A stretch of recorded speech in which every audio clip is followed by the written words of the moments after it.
Everybody, and welcome to this very first ASTRO for the month of January. We're very happy to both be with you right now.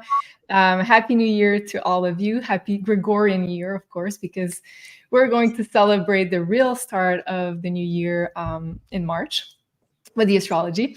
I'm Julie from Maison Jupiter, and of course, I'm here with my regular co-host, Meg Moonbeam. How are you, Meg? And how are you feeling with this Gregorian start of the year? I'm really excited and really happy to be here with you, Julie, my beautiful soul star sister. It's always so much fun doing videos and being with you and working with you. So very excited to see you again after our holiday break. Yeah. And be with our family out there that I'm sure some of them are dying. I've been getting messages. I miss you and Julie's show. I miss the astrology course. So we're really happy to be here with you guys. And we're going to talk about, this is a really different kind of month, I think, astrologically. So yes. Well said. Well said. Different, I think, is the right word to put it. And thank you so much, Meg. I'm very happy to be here with you as well. I'm sure people notice I have a change of scenery.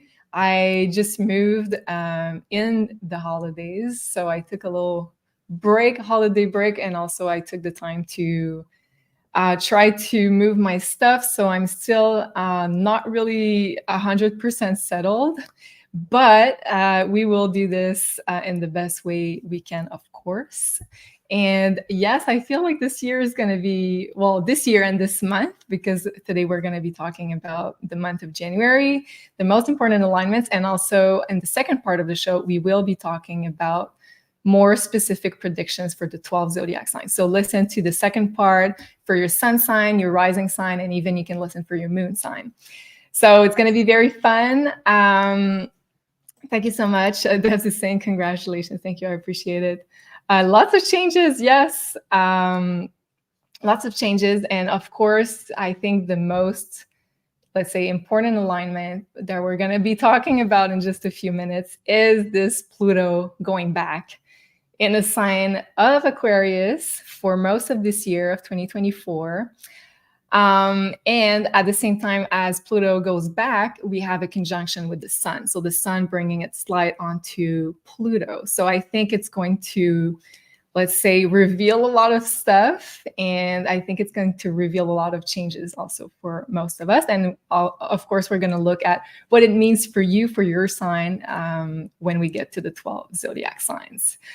All right, so we are simulcasting on a few platforms today. So on Maison Jupiter YouTube channel, Beyond Mystics YouTube channel, on Twitter, and also on Rumble. So wherever you are watching this, please give us a like, please share, subscribe to the channel. It really helps us into creating more content like this one. Yes, very excited as well. And we have a candle for one of you lucky supporters today from the beautiful Elena. I'm just going to bring that to the screen. Yes, I am ready for Pluto. I don't know how ready I am, to be honest with you, Cream J, but yeah, let's do this. Let's do this. And at the same time, it's squaring my natal Pluto when it goes back into Aquarius. It's going to be interesting. So yes, the Element collection from Elena is officially sold out. So today we will be giving away one magic candle. So I really love this, and I think it's perfect for winter. It's peppermint, vanilla, and clove. Very, very adorable scent. I really love this one. So the magic candle, it's infused with clear quartz, and it's a really beautiful candle. So we're going to be giving this one away to one of you lucky supporters towards the end of the show. And before also going into the important dates, I wanting to also say that this is going to be a general reading for the 12 zodiac signs. And if you'd like to get more personalized predictions for your own birth chart, because we all have unique birth charts, so the transits are going to affect you a little bit differently. You can also book a one-on-one appointment with the wonderful, the beautiful Meg Moonbeam over here on MaisonJupiter.com. And of course, if you use Beyond Mystic as a coupon code, you are going to get 10% off your next reading. And there are 2 different readings to choose from. The first one is the birth chart astrology reading. So Meg is going to focus on your natal chart, explaining what it means for you, how you can, let's say, unlock all of the gifts present in your birth chart. And the other one will be the 1-year personal forecast. So she's going to look at the year ahead with the transits affecting your chart. Meg, let me know, where are you right now in your bookings? Where are we in 2024 right now? I think the earliest availability at the moment is the beginning of March. So in March, and I'm going to try to add some more dates today for March, which is really, like you were saying early, Julia, like you were saying early, Julia. Julie and I are really feeling this Mercury direct still, because we have exact placements in our chart that are at Sagittarius 22 degrees, which is what Mercury was at when it went direct on the 1st. So please excuse me, excuse us if we're like speaking really weird. What was I going to say there? Oh yeah, that's our natural new year, is March, right? The spring equinox in the northern hemisphere. So that's a great time to get a reading. Really, any time we can look at your year ahead or your birth chart. So yeah. Yeah, the good point. Like, I think your birthday is one really good point to look at the year ahead with your birth chart. The beginning of the Gregorian year, so January, and also March, which is the start of the real natural new year. So I think a really great point here. Cream J is saying Meg is the best. Yes, I do agree. Thank you, Meg. All right, so now let's talk about the important dates before we're going to talk about 3 specific key dates for today. So January 2024, we are right now in Capricorn season, and towards well, on January 20th, I wrote that date right here, we're going to be moving into Aquarius season. First of all, let me know, Meg, what do you think about this energy while the sun is transiting the Capricorn season? How are we feeling? How are you feeling throughout this season usually? Well, I kind of like Capricorn season because I have my moon in Capricorn, even though it's winter for us in the northern hemisphere. But it's a little bit confusing because even though it's the Gregorian New Year, so it's not necessarily the natural New Year, we've got some alignments that are kind of like really good for, I think, new beginnings and starting new things, and kind of a little bit like a New Year energy, which I know can sound a little bit confusing, but we just had Mercury go direct on January 1st. We had Jupiter go direct. I think it was December 30th or 31st. And we've got a lot of things moving forward now astrologically. Mars exalted in Capricorn with the sun in Capricorn, all planets direct except for Uranus. So even though it's not the natural new year, I think it's a great time to be really putting ourselves out there in whatever ways resonate with us, whether that's new projects or with our goals or new habits or routines we want to do. So I'm really liking the energy of the beginning of January. I feel like it's going to get a little more wonky, I'm going to be honest, when we get to the middle, the end. Does that resonate, Julie? What do you think? It does. I think we're going to be feeling this Pluto energy very much when we get to January 20th and maybe near those days. Yeah, it does make sense. And usually I talk a lot about the January 1st not being a real time to start new things in the astrology, but I feel like this year is a bit different because we have, as you said, Mercury moving direct on January 1st. So I think it's a good start, let's say, to launch new things. And what did I want to say here? And also the fact that you mentioned that basically all planets except for Uranus are moving direct. So I think this year is a bit different. This year is a good time to start new things and make changes, and especially with that Pluto also. So really interesting year, I think, we have in 2024. Okay, so on January 11th, yes, we're going to have a new moon in the sign of Capricorn at 20 degrees. We're going to be talking about this one. Very positive overall. It's making only beautiful aspects But I think it's going to be both. In fact, both the new moon and the full moon, I think, are going to be decision-making lunations. So I think very important events might happen in our lives throughout the month of January, but I do feel like this one is very positive, so I can't wait to talk about it in details. January 20th, Sun and Pluto are going to conjunct, so be at the exact same degree at 0 degree Aquarius. So that's a really big deal, really, really big deal. And at the same time, so Mercury turned direct on the 1st of January, but on the 20th, it's going to be officially out of retrograde post-shadow. So you know how there's a pre-shadow before the retrograde, before Mercury turns retrograde, and there's a post-shadow. So meaning that it's not necessarily on January 1st that everything starts moving forward and then we're clear with our ideas, we can express ourselves clearly. Usually there's a little delay because things are still a bit wonky throughout the post-shadow. And as you said, Meg, I'm feeling this one really strongly since Mercury is now stationing still. It is direct, but it's still stationing at the same degree, which is 22 degrees. I have my moon there.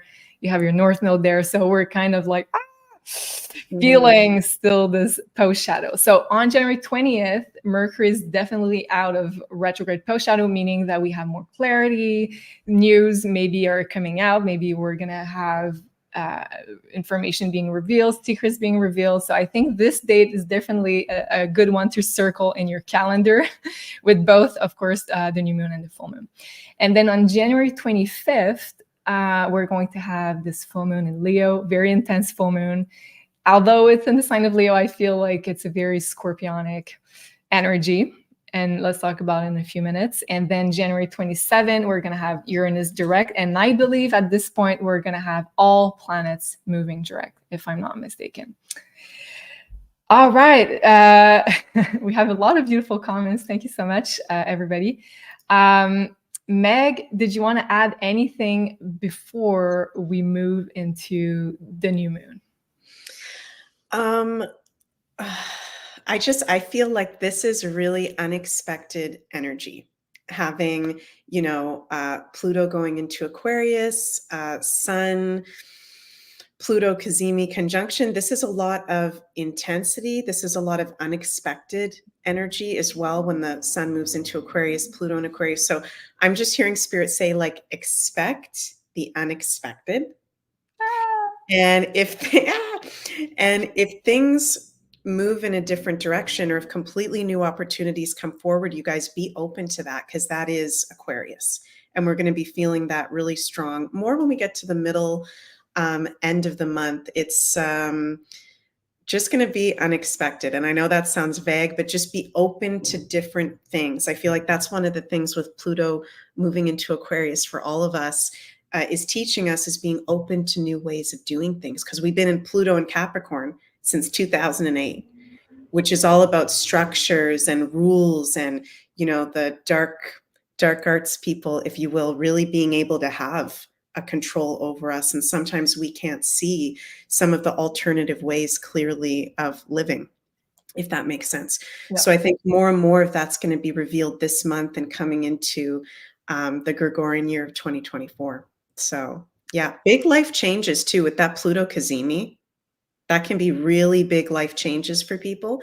So I think it's important for people to look at where they have 29 degrees of Capricorn and 0 degrees of Aquarius in their chart, because that's where that Cazimi is going to be. So yeah. And we're going to be diving into that in the second part. But yes, great point, Meg. I think it's really important to locate in your birth chart where it is. We're going to go sign by sign using the whole sign system, of course. So we're going to tell you a little bit, depending on your rising sign, where it's going to fall. But it's a really important area to focus, because Pluto will be transiting there for the next 20 years. Yeah. But of course, we're going to feel it more when it transits at the beginning of this year and next year. Lakeside Laura is saying, just had an amazing reading with Meg this morning. Thank you. Wow, that's amazing. That's a great start of your January. Love that. Thank you so much, Lakeside Laura.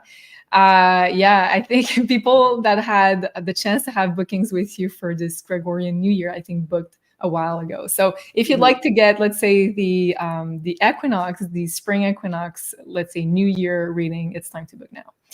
And Eric Gabriel is saying solar flares equals rapid evolution and zero sleep. Yeah, I think it has, personally, I think it has to do with that Pluto ingress into Aquarius that we're sort of already feeling, even though it's not at 0 degrees yet. I think we're feeling this really rapid evolution, which translates in our 3D world into a lot of changes in our external reality. So I'm feeling that we're being upgraded big time, our frequency's changing, and it translates as our lives changing, right? Yeah. So I think you said it really well. Expect the unexpected. This is the energy of Aquarius. This is the energy of Uranus. And Pluto's the big bulldozer. Aquarius is the wild card in the zodiac. So both together, it's like, I think you said it perfectly. Expect the unexpected. All right. Thank you. I'm reading the comments at the same time. Thank you, Janice. She's saying, Julie, you look amazingly well rested in spite of all the work involved in moving to your new digs. Good to see you back. Thank you so much. Appreciate it. That was quite a ride, I have to say. I moved during Mercury retrograde, which was probably not the best thing to do, but you know, sometimes the universe throws curveballs at you. So thank you so much. I really appreciate it. I'm trying to rest now that I'm kind of settling in my new place. All right. So sorry to interrupt you, Julie. Can I just say that there's now a feature on StreamYard, how we broadcast these videos, for the people on Twitter, X, to comment, and we can show those comments. So cool. Yeah. So if you're watching from X, Twitter, I'm calling it both, you can comment and we can see your comments. So that's great. That's a really good point. Thank you, Meg. Eric saying, Julie, you are braver than you look for moving during Mercury. This wasn't my A choice, I have to say, but you know, we always say as astrologers, don't do this and that during Mercury retrograde. But I feel like sometimes when the universe decides that it's the timing to do it, it always ends up happening, whether you like it or not. All right. So yes, Livy's saying, I enjoyed the Pigs videos of Julie and Elena's adventures. Yes, we did travel right before I moved. So that was kind of a really weird timing. But my sister said before the holiday, she said, you really need that trip because you need to recharge your batteries before starting this new year, which I think is going to be fabulous, but also very intense. So yes, thank you so much, Livy. Okay, let's talk about this Capricorn new moon. I'm just going to adjust my screen over here so you can see it. All right. So first of all, let me show you the birth chart for this new moon in Capricorn. So this is going to be January 11th. So in a few days from now. So whenever we have the sun and the moon together at the same degree, it is a new moon. So this is going to happen in the sign of Capricorn. And as you can see, it's kind of close to, but I don't know if we can really call it a conjunction because it's 9 degrees away, but still in Vedic astrology, they would call it a conjunction because it's in the same sign. So Pluto is right now at 29 degrees at the very end of Capricorn. So kind of close to this new moon. And at the same time, we have Mars that just entered Capricorn, and Mars is exalted in Capricorn. So it's a really good time, I think, to start new things. We're going to feel very energized, very driven. Capricorn is also the hustler signs. Capricorn and people with strong Capricorn like to pursue goals.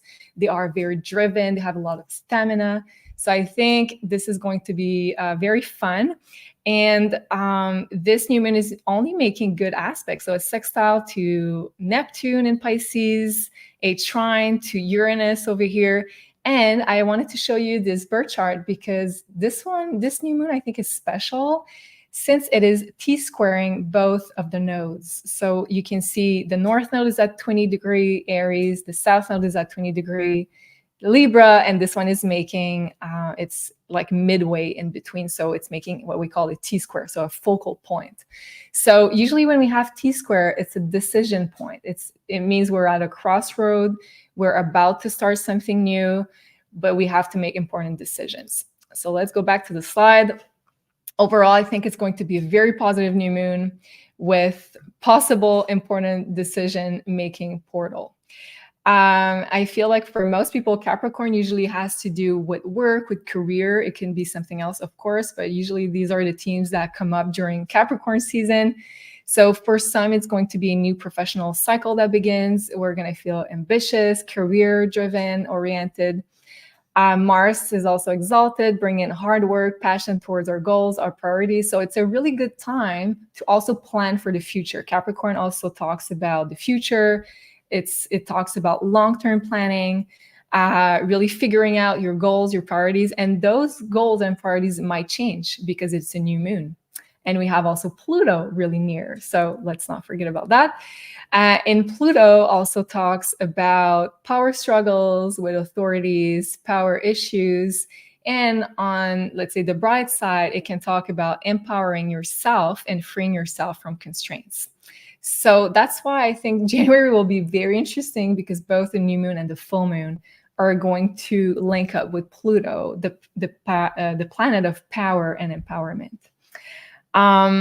So I said that it's squaring the nodes, so choice point, a new direction, important decisions to make regarding Capricornian themes. So career, work, authorities, father figure, boss, long-term planning. These are all Capricornian themes. Also, it can bring up a lot of karmic events and changes in our lives. Time to make important adjustments and course correct for the future. So I think this one is very important.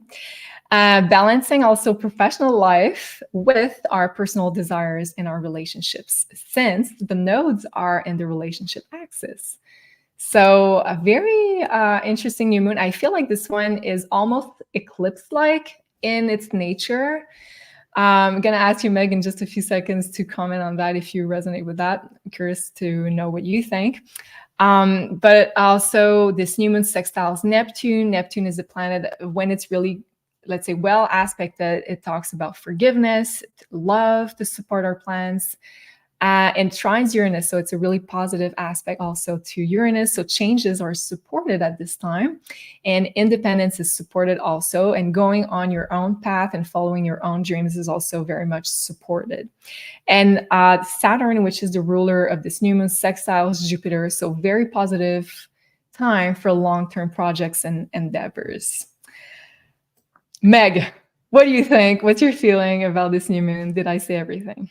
Yeah, well, you said it very well. And I feel like I'm so happy about this new moon. It's always, I never know when, and I'm sure you feel the same, Julie, when we're making notes and we're looking at new moons or full moons or what's coming, it's like, okay, what is this going to be like?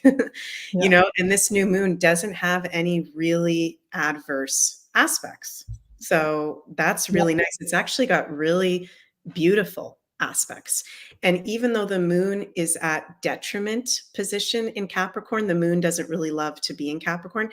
It's powerful because we've got Mars exalted in Capricorn, really good aspects. I feel like Spirit was saying when I was preparing for the show, with this new moon, like we're being asked to reflect on what are we committed to and what do we commit to?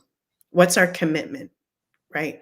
Because that's Capricorn. Capricorn is not just work and career, it's our commitments. It's things that are long lasting.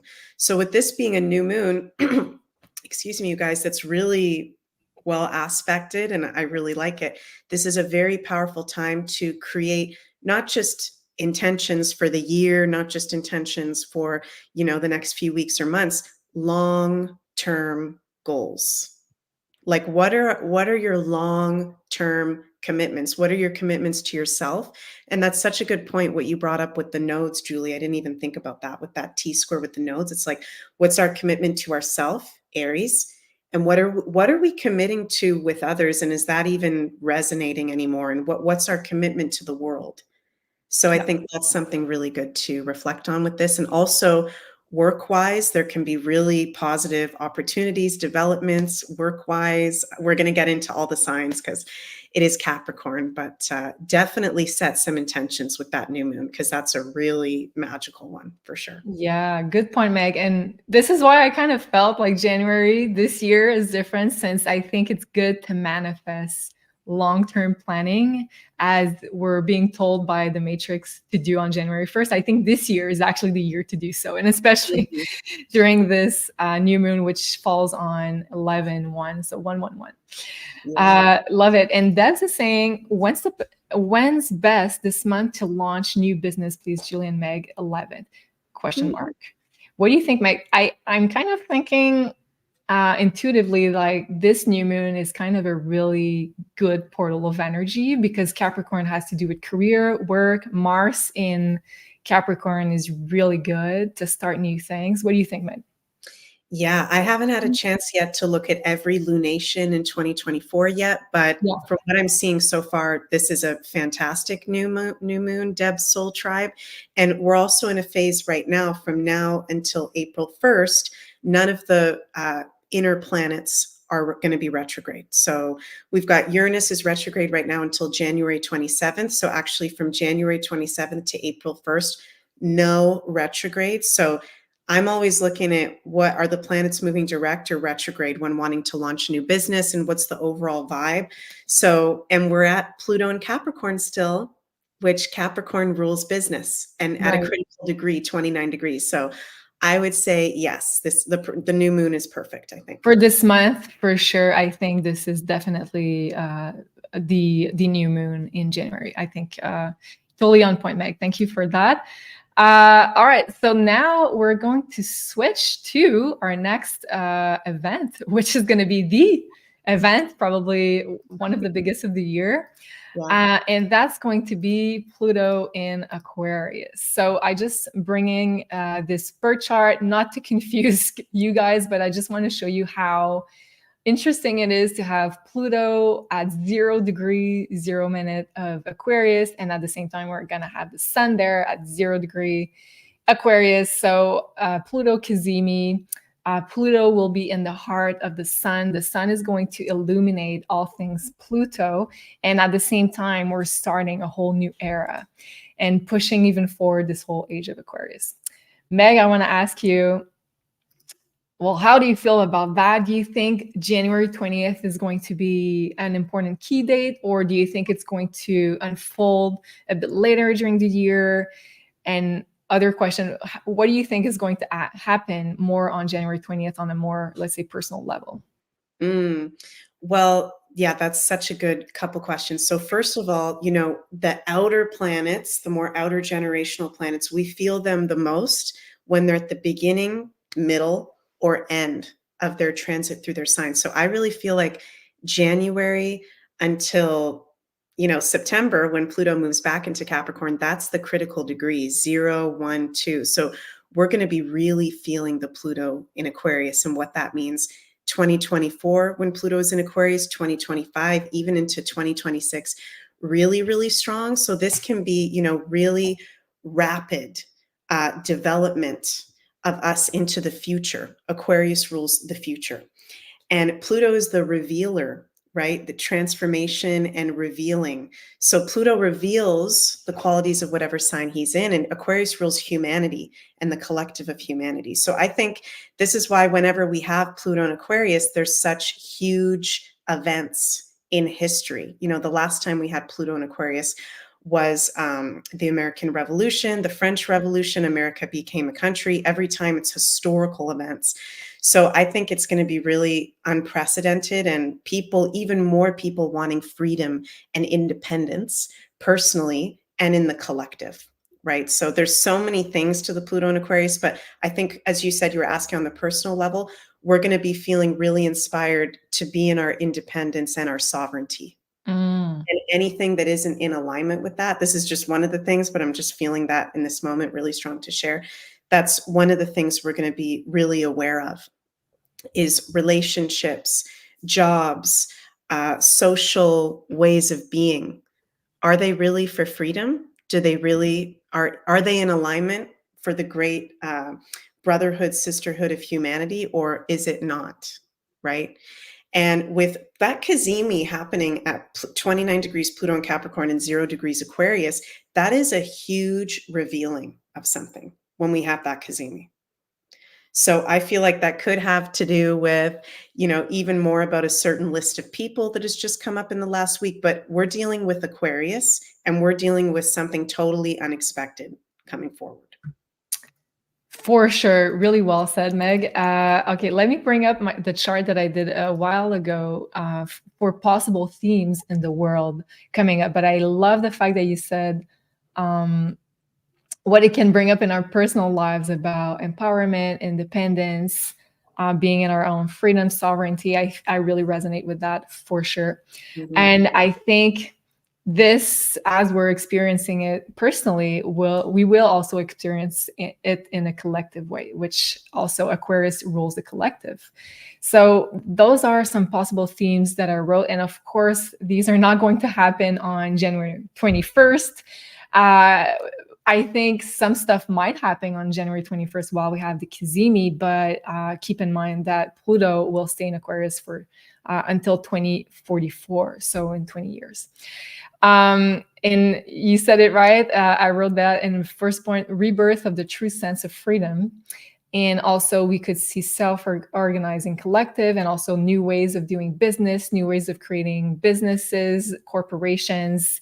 Maybe they're not going to even be called corporations, but I feel like there's going to be a new way to interact together with the financial system, with our energy, with our relationships. Aquarius rules any kind of system without a center. So we'll be able, I feel, to rebuild those systems and those relationships in order to transact peer-to-peer and to have, let's say, a fair way to exchange our energy. This is what I'm hoping for sure. So second point, I wrote revolutions and big societal rebellions. Last time was the French Revolution. Also, Aquarius deals with cryptos. So it could be, and especially while the sun is conjuncting Pluto, exposing cryptocurrencies that are linked to corruption. And I believe that a lot of cryptos are going to be reset. There also might be a big, let's say, transfer to the fiat system onto cryptocurrencies. I think there's going to be a lot of emphasis onto cryptocurrencies for sure. Also, because this is what I forgot to say here, Pluto, whenever it starts the transit in one sign, which is Aquarius, it will transform the whole archetype of Aquarius. But at the beginning, it reveals any corruption linked to Aquarian themes.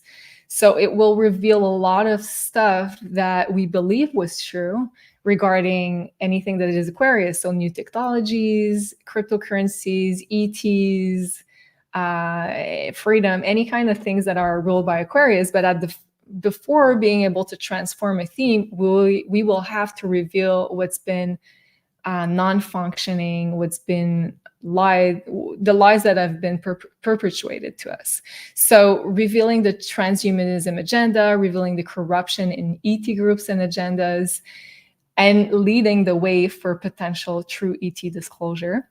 Also, I believe a lot of technologies are going to unfold, maybe technologies, patents coming out, free energy, all that stuff. It's really Aquarian in nature. So I don't know how fast it's going to happen, but for sure during the Pluto in Aquarius transit. Also, Aquarius rules astrology. So I believe a lot more people will be interested into astrology. It already started. Also, Aquarius is linked to new technologies, but also the big tech industry. So I feel like they're going to be exposed even more for the corruption and all the data mining that they've been doing.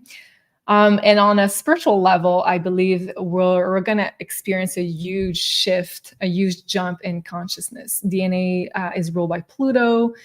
Our energy upgrades are ruled by Aquarius. So I believe we're all being very much upgraded right now as we're talking, and leading also the way to using even more energy to heal, revealing new healing modalities and living longer. So these are some of the themes that I wrote there.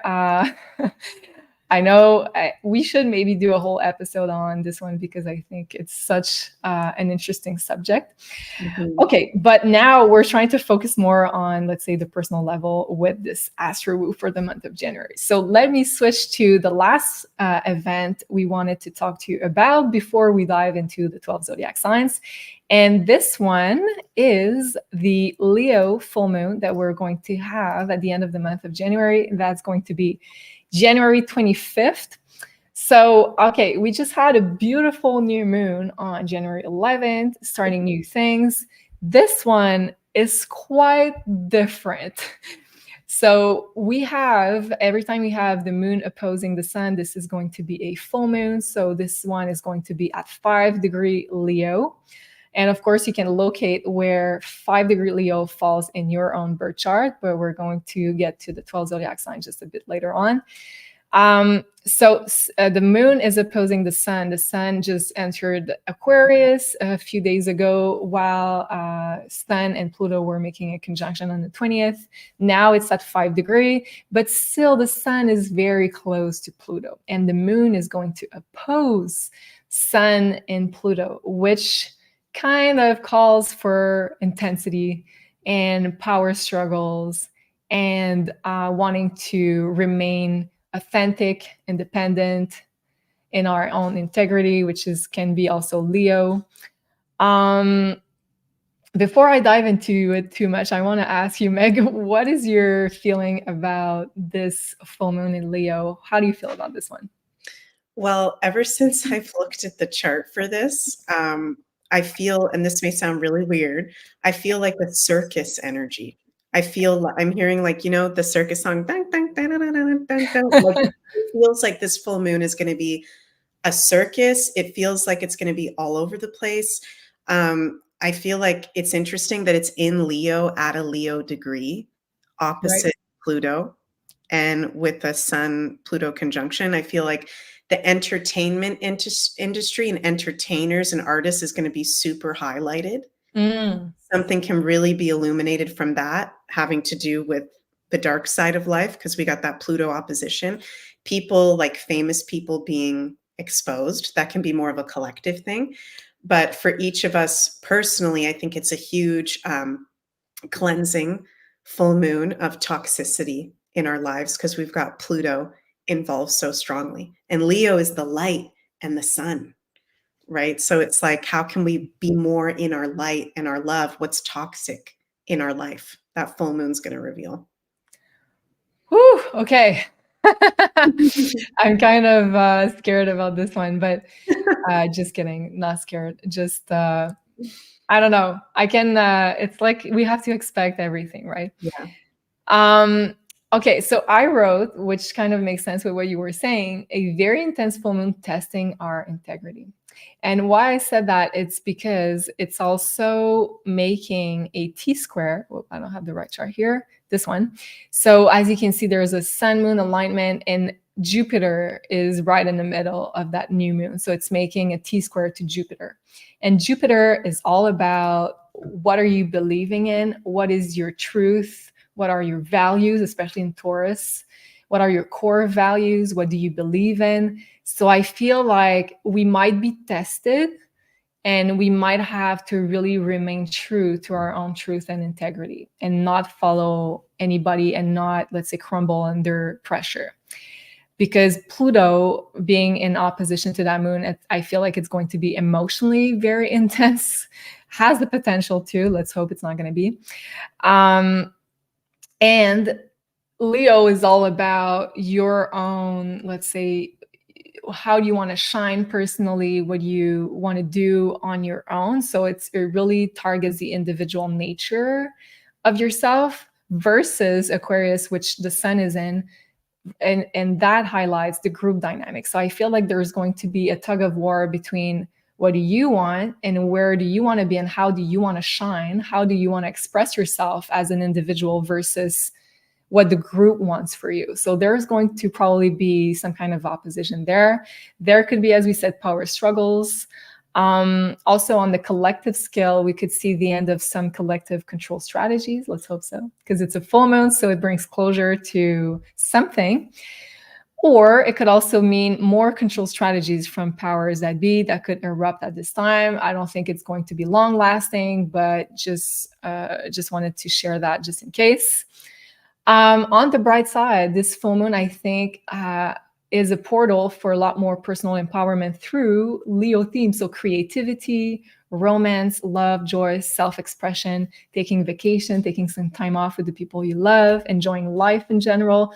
So I think all Leo activities and themes are going to be super important at this time, because we have to remain in the highest frequency possible in our own creativity, in our own empowerment, in our own light, even though things around us might be changing, moving in a drastic way, because Pluto is so involved within the month of January.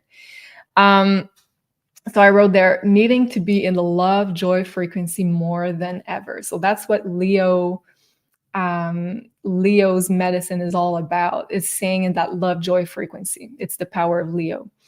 Also, we could be discovering hidden truths, destabilizing truths, because of that Pluto and Jupiter being so much emphasized. Both planets are about truth, about revealing stuff. And like I said, it's going to T-square Jupiter. So needing to be aware of your values, your purpose, your own guidance to make decisions. So I think this is like, if you need to remember one thing, it's probably this one. Really remain in your own truth, meditate for your own guidance, meditate with your higher self anytime you have to make important decisions. And since both the new moon and the full moon are T-squaring planets, it means choices, and mean being at a crossroad in some kind of way in our lives. So I think following your own truth, your own values, your guidance is going to be super important at this time, and staying, of course, in your personal truth. And I feel like a lot of people are going to be tested whether or not they're going to, let's say, crumble under some pressure or follow their own truth and their own guidance. Wow. Okay. So that's it for the first part of the show. We covered the new moon, Sun-Pluto conjunction in Aquarius, and the full moon. And right before we start with the 12 zodiac sign, I just wanted to share with you guys that we also have longer video prediction. Hi, Coco. Nice to see you. We made those 12 zodiac sign videos for 2024 predictions. So these are not only January, but the whole year. We looked at for each of the 12 zodiac signs. So if you'd like to get more, let's say, in-depth predictions, and we, of course, cover also Pluto and Aquarius in those videos, go check that out. It's on beyondmystic.net. We're very proud of those videos. We got really great comments. We put a lot of time, love, and energy into those. So if you'd like to get longer predictions for the year ahead, go check that out, beyondmystic.net. It's available on pay-per-view. It's only $3.99. And also it's available for, of course, the IAP members. Meg, anything I forgot before we start the 12 zodiac signs? I don't think so. All right. All right. So let me change gears here. I will put up here the little icon for, okay. So I need to change also the slide because we will be using the chart. Give me a few seconds. All right. So let's start with Aries, Meg, and let me know what you'd like me to put on screen for Aries. Yeah, awesome. So yeah, we're going to do our 12 sign predictions for January, and you guys can listen to your sun and rising sign most importantly, and then you can also listen to your moon for more personal psychological interpretations. So yeah, we'll start with Aries. So for Aries, sun, moon, rising, maybe we can bring up the chart for the new moon. Right. Awesome. Yeah, perfect. Yeah, awesome. So first of all, Aries, we've got the North Node in Aries and Chiron in Aries, as we've been having for a while now, but they're starting to make their strong conjunction this month, okay? So we got the North Node and Chiron are now within 5 degrees of being exactly conjunct. So in Western astrology, we consider this a pretty strong conjunction. So Aries, this is the biggest deal for you guys. It's a big deal for the whole collective, but this is happening in your sign. So Chiron is the wounded healer. And the North Node is our purpose and our collective destiny. So Aries, you can be having very big healing breakthroughs this month with the North Node conjunct Chiron, and actually over the next couple months, January, February, March, with this strong conjunction that we're going to have exact. Next month, Julie and I will get into that. But just keep in mind, there's a theme, Aries, really big theme of healing for you guys. And that's going to be different from Aries to Aries. Like some of you may be thinking, what the heck are you saying, Meg? Healing, what does that mean? For everyone, it could be different. There could be, you know, with your family or your relationships or your job, and everybody's personal astrology is a little bit differently, but there's very big personal soul growth, healing growth as an opportunity right now for Aries. So any Aries, I would suggest having some kind of practice or routine of self-love, self-work, or having you know, going to a therapist, a spiritual psychotherapist, energy healer, monthly circle, something where you are in a healing frequency and you're working on yourself. I cannot stress that enough for Aries right now. Anything you want to say on that, Julie? Did I explain that well enough for the Aries? I think it's perfect. I think you're right on the money. Yeah.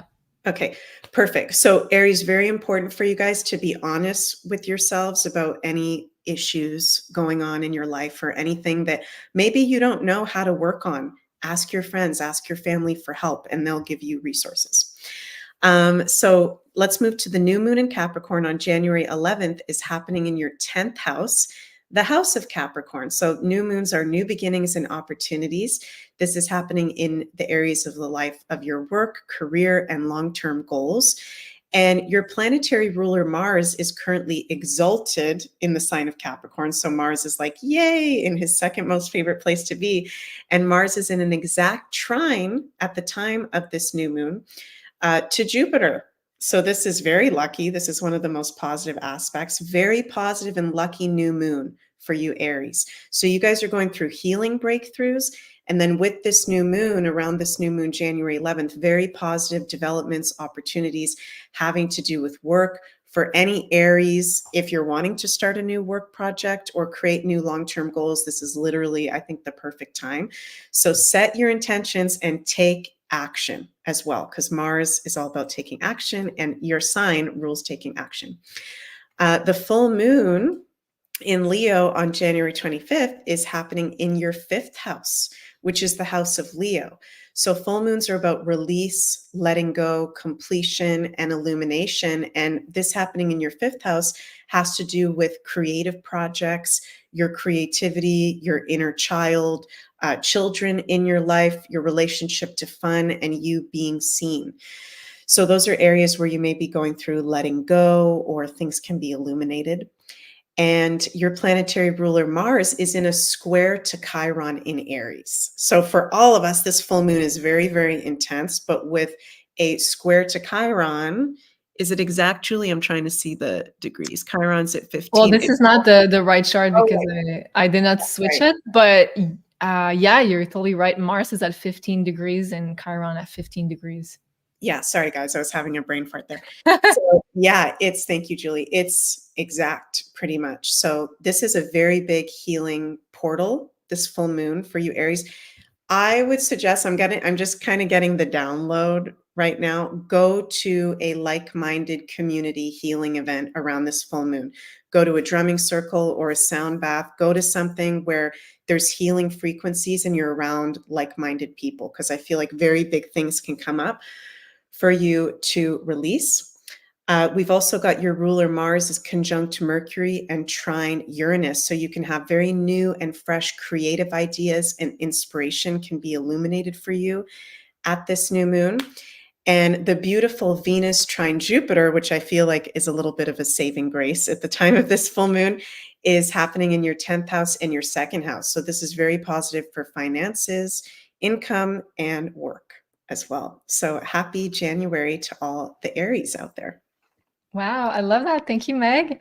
Okay, and yes, usually we pull cards. I kind of forgot to pull at the beginning of the show. Sorry, guys. Okay, so card pull for our friend the Aries for the month of January. Let's see what the cards want us to know. Okay, this one.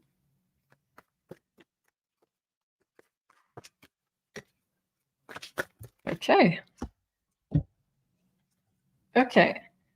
So I have, first of all, for the Aries, the card of the ninth house, which talk about exploration. So it's all about getting out of your comfort zone, traveling, exploring, doing things in a new way. And the second card that I have is destabilize, discomfort. So I think both kind of go well together because I feel like Aries, you're going to be tasked to explore something new, get out of your comfort zone. And I feel like at first it might feel like very uncomfortable because we have the destabilized card. But I feel like throughout January, you are building new foundations. So you're building something new, and it requires you to get outside your comfort zone. And then I'm going to pull another one for Aries as a guidance message. Okay, love that. And I have that Dance with Life card. This is my favorite of the whole deck. It says, do something to change your energy. So I think it emphasizes the need, and especially I'm thinking about the full moon in Leo for Aries, but throughout the whole month of January, to really do something to go outside what you usually do on a day-to-day basis, because you're going to have to remain high within your frequency. So I think do something that's Leo-like, dance, sing, do something that brings fun to you, that really connects with your inner child, play, go out, do something that really is going to change your energy, because I think it's going to be really important that your frequency remains at the highest possible throughout January. So I don't know if that makes sense, but this is what I have for Aries. Makes total sense. And Lakeside Laura says, bingo. Bingo. Okay, that's a good confirmation. Thank you so much, Lakeside Laura. All right, so now we will talk about the Taurus, and I'm just going to share it here. While we're going to talk about the first one, which is going to be the new moon in Capricorn for the Taurus. So I just put Taurus here on the horizon, on the rising, and that's going to be for January 11th. So let's look at this new moon for you, Taurus. So of course, Jupiter is still in your sign for a while. So I feel like a lot of Taurus are going to be very blessed throughout the first part of the year, still with that Jupiter. So a lot of abundance opportunities. But let's look at this new moon more precisely. So it's going to be in your ninth house. And the ninth house is a really beautiful place to have a new moon. The ninth house is a very protected sector. It's very blessed. So it means anything you start around this January 11th new moon in the sign of Capricorn have the potential to really expand, to really gain a lot of momentum. So I feel like this is going to be very positive for everybody, but especially for Tauruses. So really good time to do some manifestation work, to let's say do a crystal grid, do something maybe physical because it's in the sign of Capricorn, maybe write down what you want to manifest, but it has the potential to really go big. So for Capricorns, I'm feeling maybe new travel plans. So let's say the doors for the international world opens up to you. So if you'd like to maybe start working with people across the world, this is a possibility. You can have also a lot of different opportunities coming across the globe coming to you at the time of this new moon. So I said new travel plans. If you have plans to relocate, it's also a really good time to think about the long-term planning. We said at the beginning, Capricorn is also future. It's also long-term planning. Also, the ninth house is access to higher learning, and you'll have access to like another level of your own frequency. So it's an opportunity, it's a portal to really upgrade in all levels of life. So really beautiful new moon. I believe also you'll be able to see things with more clarity and more perspective. The ninth house brings a lot of guidance from your higher self, from your guides. It's a good time to plan for the future. Also, you might be being guided to specific places around the world at the time of this new moon. So if you follow your guidance, I think it could be very positive, especially with that Mars that pushes us into action. I believe also important information can appear about your physical and spiritual health and balance, because it is making a T-square to the nodes, which are in your 12th and 6th house. So that's like the spiritual, mental health versus physical health. So I believe you're going to get a lot of nudges and downloads of things you could do better to really rebalance yourself even more. And I believe that you will be guided also to make certain decisions and go on a new path that might lead you to change your day-to-day routine, which is also the 6th house. So a lot of newness, I believe, for Tauruses. And then we're going to talk about the full moon, and I'm just going to share it because I think it's going to help you understand. So here, and I'm going to change the sign, Taurus. So January 25th for Tauruses, we'll have this new full moon, in the sign of Leo. And for you, it's going to fall in your 4th house. And as we said before, this one is very intense. I believe we're going to feel tested in our own integrity, especially for you, Tauruses, because it falls in your 4th house with your core values, what you believe in, your pillar of strength, your foundations. It could also be something that is ending regarding home, regarding family. If you have properties, it could be the case also. So something along those lines is ending around this full moon. It could be the end of a particular experience with your family, with your home. It could be the end of a certain location that you're living in. Also, for a lot of Tauruses, I'm feeling that you're going to feel the need to recharge at home with your loved ones, because there could be a lot of intensity surrounding you. So I'm going to say surrounding everybody, but especially since it falls in angular houses. So I feel like Tauruses are going to feel this one very much. Your personal integrity could be tested because it's making a T-square to Jupiter, which is in your sign right now, in your 1st house.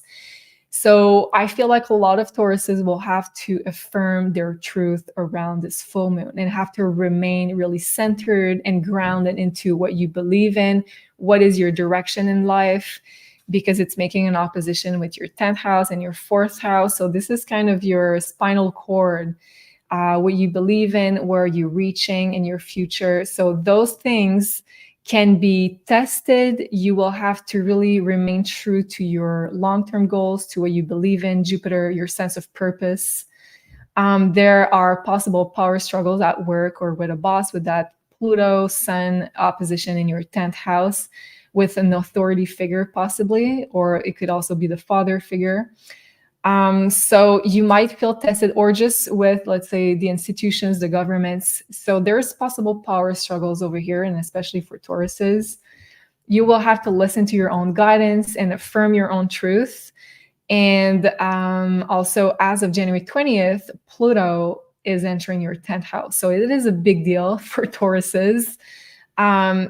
Bringing a lot of changes into your career, life mission, not necessarily, let's say, changing career. It could be, but it can also be like finding a new sense of purpose, changing the way you want to be seen, changing the way you feel like you are empowered in your career, in your life mission, in your public role. So these are the things that will be put into motion as of January 20th for Tauruses. So this is what I have for Tauruses. Meg, do you want to share some stuff or pull some cards maybe? Well, that's so crazy because, can you hear me right now? Yeah. Okay, awesome. That's so crazy because I'm a Taurus rising, and that all completely resonated, like 10 out of 10. 100%. Okay, happy to hear.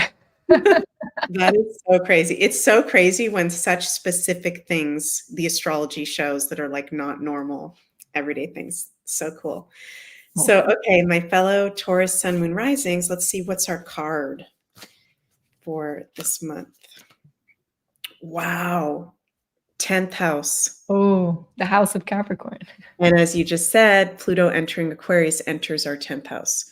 And the key word in the ASTRO what's this called? Star Codes Astro deck is authority. So it's like our inner authority and empowerment and leadership. So Taurus, as I'm hearing Spirit say, what do you really want to do? And how can you be more like a leader or in your leadership in your life? And Pluto in the 10th house too, like I think you were maybe saying, Julie, can be power struggles, can also be like us realizing maybe where we've given our power away. Yeah. Right, where we need to take it back. So Taurus is what Julie was saying around that full moon. You might want to rewind and listen. Really good full moon to really be honest with yourself about where have you given away your power and where does it need to be taken back? Because there's huge astrology for Tauruses for 2024. So Tauruses are being called upon to really be in their power and share their gifts. So you want to know that you're around the right people, that you're on the right track. So yeah, that's powerful, getting the 10th house. So it's our career, our work, our goals, our empowerment. Wow, I love that. And Eric is saying Meg is going to lift off into the stars. Yes, I believe so. But like I feel like there's such tremendous power having Pluto in your 10th house, Taurus rising, especially. And I feel like you're blessed and protected with that Jupiter in your sign in your first house. And you have to stay on course with your sense of purpose, your own guidance. And if you do so, there's a lot of magic that can unfold for sure. Thank you, Eric, for that beautiful comment. Thanks, Meg. So now let's talk about the Geminis. Geminis, yes. So it's nice for the Gemini sun, moon, and risings that we've now got Mercury direct. For the Geminis and the Virgos, your planetary Mercury is now direct. So that's awesome. And we are in the post-shadow period for the next couple of weeks. But from end of January to April 1st, Mercury is good direct. So yeah, let's talk about the new moon in Capricorn on January 11th. Geminis, this is happening in your 8th house, which is the house of Scorpio, the Scorpio ruled areas of life. So this is new beginnings and opportunities in the areas of life that are hidden and mysterious. So your hidden finances, your shared finances and resources, merging with others. This can definitely, for a lot of Geminis, be about professional relationships, going to the next level and next commitment, because this new moon is in Capricorn, has a lot to do with work and commitment. And the 8th house of Scorpio is like our soul bonds, our soul connections with someone, being really drawn to people and deciding to merge with them, whether that's in, love, sex, or even working with them. That can be the 8th house as well. So paying attention to who you're merged with, what's in alignment and what's not. Great time for new professional relationships, I feel like, and new professional contracts even. Your healing journey, soul growth, sex and intimacy matters, and also personal transformation. Your planetary ruler Mercury is going to be in a square at this new moon, which we've been having a lot of Mercury-Neptune squares lately. When Neptune was retrograde, now direct, and Mercury retrograde, now direct. So we got another Mercury-Neptune square. So just being mindful, Geminis, that you're communicating clearly and you're seeing things clearly. And there's nothing wrong with maybe bouncing ideas off of your friends or family for clarity, okay? Whenever we've got Mercury square Neptune, and this is your planetary ruler, just make sure you're seeing things clearly. You might want to talk to your loved ones, Gemini, sun, moon, risings, but nothing too crazy, because I think it's a really positive new moon. So set your intentions and take action for sure. And then we've got our full moon in Leo on January 25th is happening in your 3rd house. And this is the house of Gemini. So this is your house, Geminis. So it's about releasing, letting go, completion, and illumination. Those are all things that happen around a full moon, having to do with the 3rd house ruled areas of life. So your friends, siblings, local community, how you communicate, social media, our daily gadgets such as cars, learning, and also school. So there may be major releases or things being illuminated in those areas of life for you. And some of them may even be shocking because of some of the kind of intense aspects that we've got going on. But this is one of the lighter houses in astrology to have a full moon in. So not like a crazy, um, it might be dramatic for everyone, I'll just be honest, but it's not one of the heavy Yeah. houses, right, Julie? So Geminis, it's going to be lighter for you than some of the other signs. So you may actually need to be support for some friends or siblings or people around you. Good You point. can really be filled with a lot of energy because your ruler Mercury is conjunct Mars in your 8th house at the time of this intense fiery moon. So you can be feeling really, really energized, definitely, possibly even more emotional than usual. And just don't take any conflicts if there are any conflicts, because whenever Mars is conjunct something particularly Mercury, this can maybe be a conflict with a friend or a sibling or a cousin or something like that. Don't take it personally. People are going to be really, I think, triggered around this full moon because Mhm.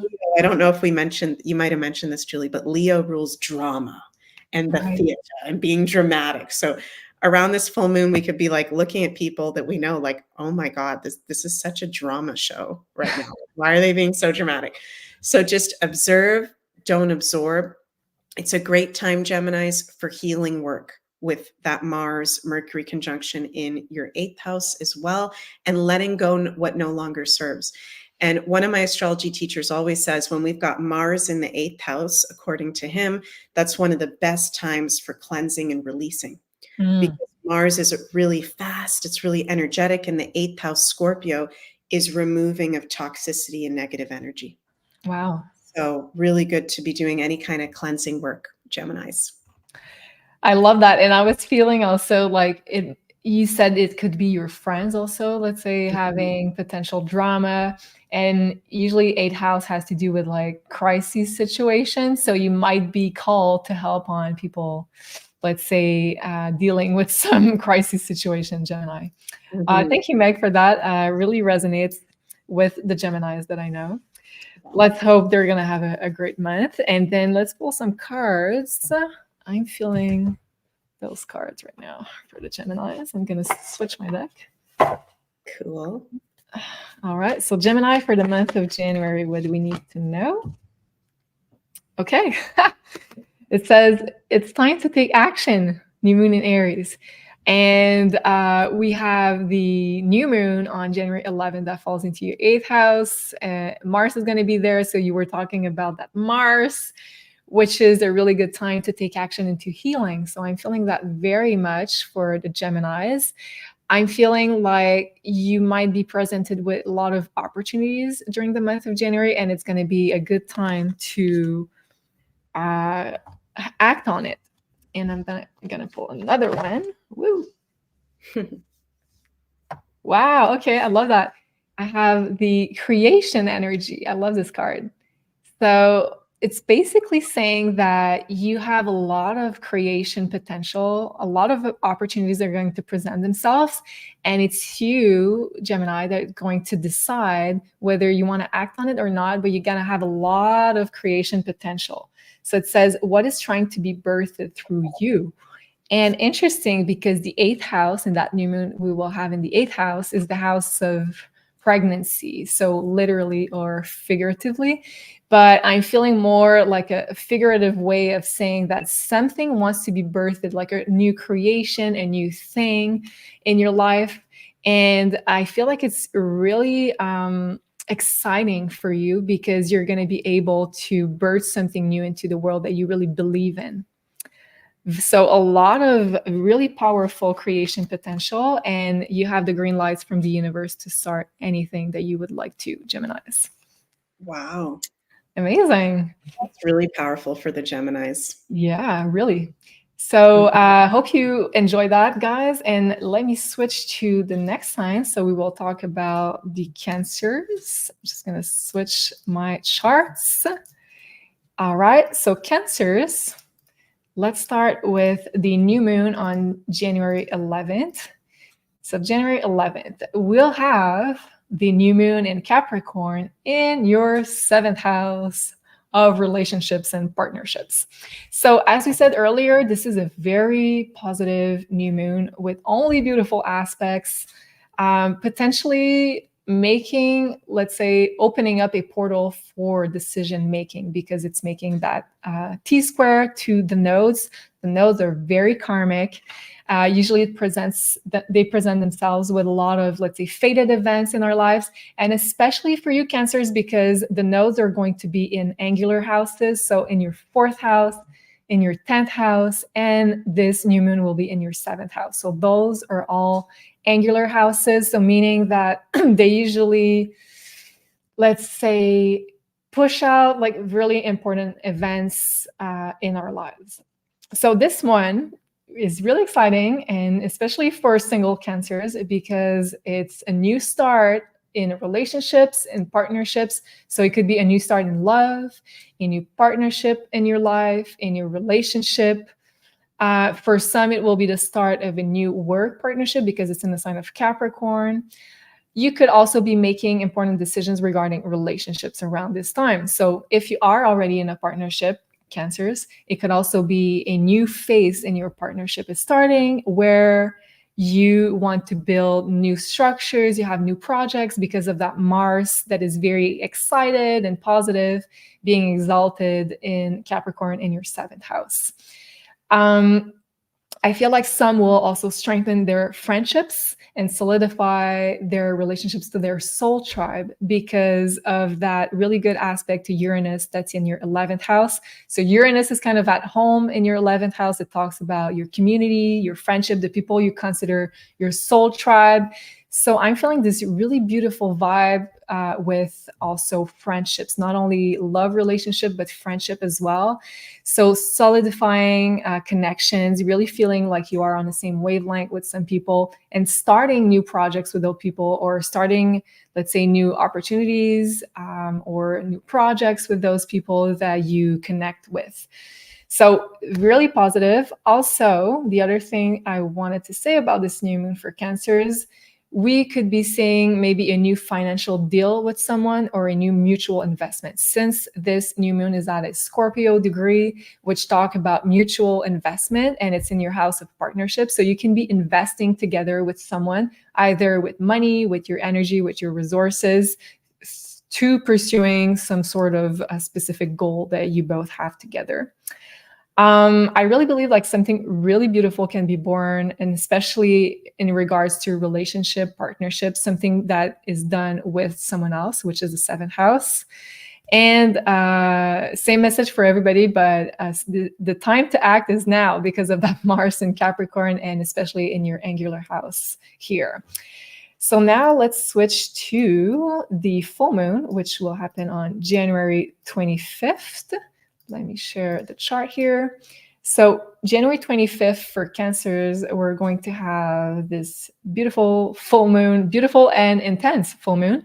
And for you Cancers, it's going to be in your 2nd house of finances, resources, and values.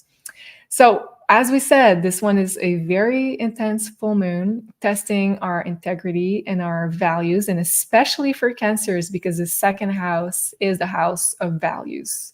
It is the house of what do you choose to prioritize, let's say, investing your energy, your resources in. So where do you want to invest this time, this energy, this money, this love? Where do you want to invest those things?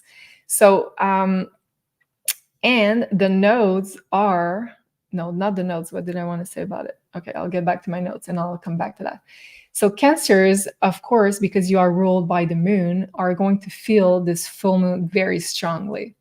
So Cancers, because you're ruled by the moon, you feel all the full moons usually very strongly, but this one even more because it's going to be in opposition to Pluto. So this one is going to be a bit of an eclipse-like, emotionally intense full moon. So you're going to feel this one very much. So just be aware that you can have a lot of emotions coming up. You could be feeling a lot of things that could be emotionally confusing around this full moon. And I love the analogy that Meg, you made earlier with that circus or this drama sort of energy. So beware Cancers, because you usually feel the energies of the world and your own energies very deeply. So you're going to feel a lot of emotions. And yes, it is making a T-square to Jupiter. So that's a T-square I wanted to mention earlier. So we have the sun, the moon here, and we have Jupiter making a T-square in your 11th house. So it calls for important choices to make. And because the full moon is also in your financial axis, making a T-square to Jupiter also in a financial house, you can have important decisions to make around this full moon about finances. Just be aware that the emotions are going to be running high. So maybe you'll need to have some friendly advice. So the 11th house is also about your tribe, your community, your friends. So maybe ask for advice there before making any important decision, because you're going to be feeling a lot of emotions coming up. But on the bright side of things, Cancers could collect even more financial abundance at this time. So Jupiter is going to be in your house of gains. And Pluto will be entering your 8th house of money, of receiving money. So I think if you play your cards well, Cancers, it could be very positive financially speaking, but very intense at the same time. You might have to juggle many things at the time, and you might have to make important financial decisions around this time. And talking about Pluto, that just at this moment entered your 8th house. So on January 20th, you'll have Pluto transiting your 8th house of intensity, of transformation for the next 20 years. So just be aware that you're going to be transforming your core self in a very drastic way throughout, especially this year and the next year, because we're going to feel this transit even stronger in the first years. So the 8th house is all about big personal transformations, financial transformations, intimacy and partnership transformation, deep spiritual shadow work, deep spiritual transformation. Therapy is also very good. Any kind of therapy, not just going to a psychologist, any kind of energetic therapy also. Any kind of work that you do on yourself will be highly rewarded later on. And I believe that in, let's say, 2-3 years from now, you're going to be a totally new person. You're not even going to recognize the person that you were before. So that's the power of Pluto, and especially in the 8th house, which is also ruled by Pluto. So I think it's going to be very positive, especially for people in the spiritual field. So everybody, every Cancer here, and especially Cancer risings that are already working on themselves, I'm feeling that you're going to have a lot of great rewards, and let's hope great financial rewards also, because Pluto can bring a lot of financial gains, especially in the 8th house. But for the people not working on themselves, I think it's going to be a really intense transit. So just beware that this full moon is possibly going to bring a lot of emotional intensity. So this is what I have for Cancer. Wow. It feels so powerful and intense for the Cancers right now. And I just remembered when we did our 2024 prediction video for Cancers, that was one of the signs where it feels like, wow, they're going through one of the biggest transformations out of any of the signs, with Pluto in their 8th house and a bunch of other things going on. So wow, wow, wow. Let's see what card we get for the Cancer. Yeah. Okay. 5th house. Okay. Passion. That's a really nice one. Cancers. So the 5th house is the Leo ruled areas of life. And it's about, yeah, our passions, our creativity, our inner child being seen. So don't know if that was something you brought up there, Julie, but having fun, making time for fun, because there's really big shifts, transformations that are going on. And one of the ways that we can move through that is to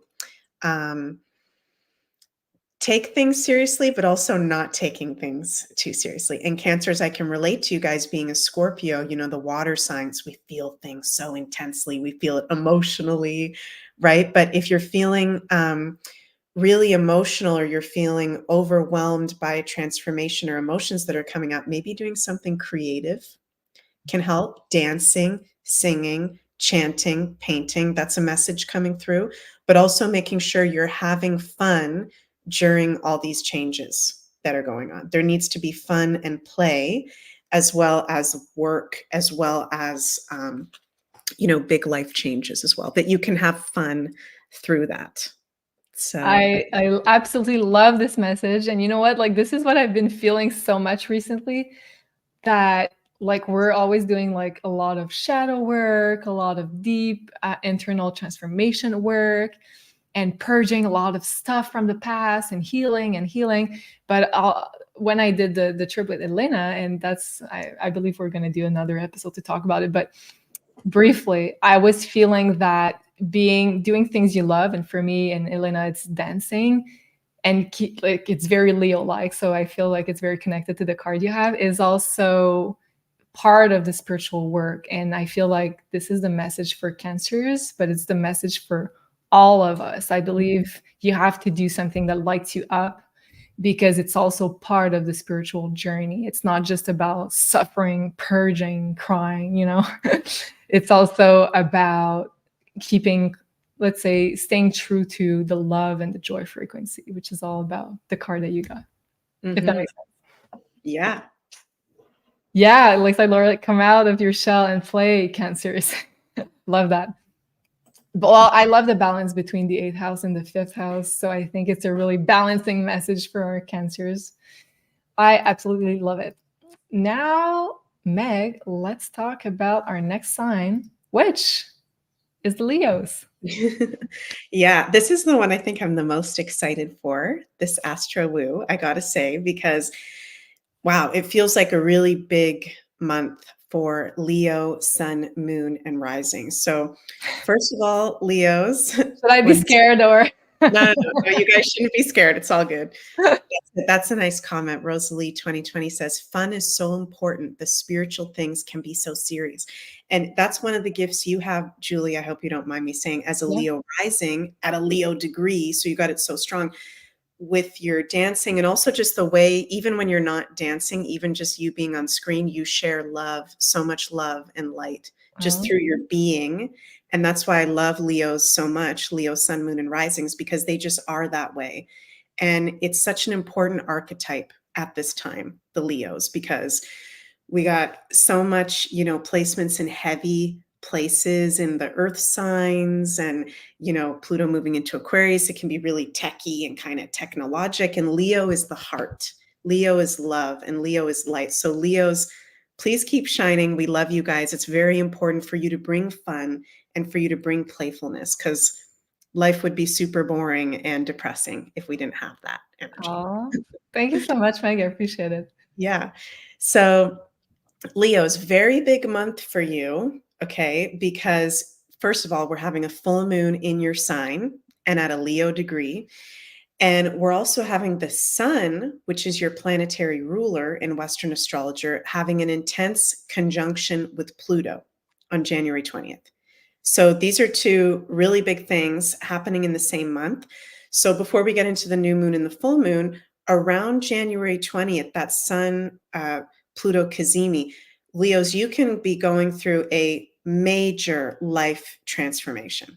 Okay, Pluto does not play around. Pluto is not like, I'm going to change my exercise routine and this is my new exercise routine kind of transformation. This is like life-changing, life-shattering, not necessarily negative, but things being revealed, you seeing things in a new way. That's what Sun-Pluto conjunctions are, revealing clarity and big life transformation. So Leos, pay attention to what is coming up. I would say at any point this month, but definitely mid to end of January with that strong Sun-Pluto conjunction. Things are being revealed to you, okay? Then the new moon in Capricorn on January 11th is happening in your 6th house. And this is the house of Virgo, the areas of life that Virgo rules. So this is new beginnings and opportunities in your health, your daily routines, your day-to-day work, pets, if you have pets, or maybe some of you guys are going to get pets because it's a new moon. So it's new things coming into life. Your organization and schedule, and how you are of service to the world. So Leos, with this new moon in Capricorn, which rules career, legacy, and in your 6th house of day-to-day work, new changes, fresh new changes and opportunities are coming forward having to do with your work and how you're of service to the world. This is a great time to start a new work project, to make work changes.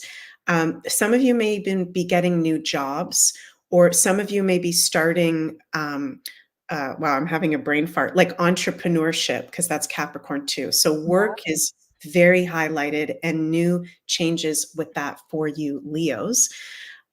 Your ruler, the sun, is in trine to Uranus at the time of that new moon. So some very unexpected positive turn of events can come up because Uranus is unexpected things. In trine, this is positive to the sun and the moon, can be coming up around this time. Can even be quite lucky, I think. So make sure you set your intentions, pay attention to what's going on and being revealed around you, and take action in the ways that you need to. Then Leos, we have a magical full moon, magical and intense full moon in Leo in your sign on January 25th, 5 days after the sun Pluto Cazimi. This, of course, is happening in your first house because it's in your sign.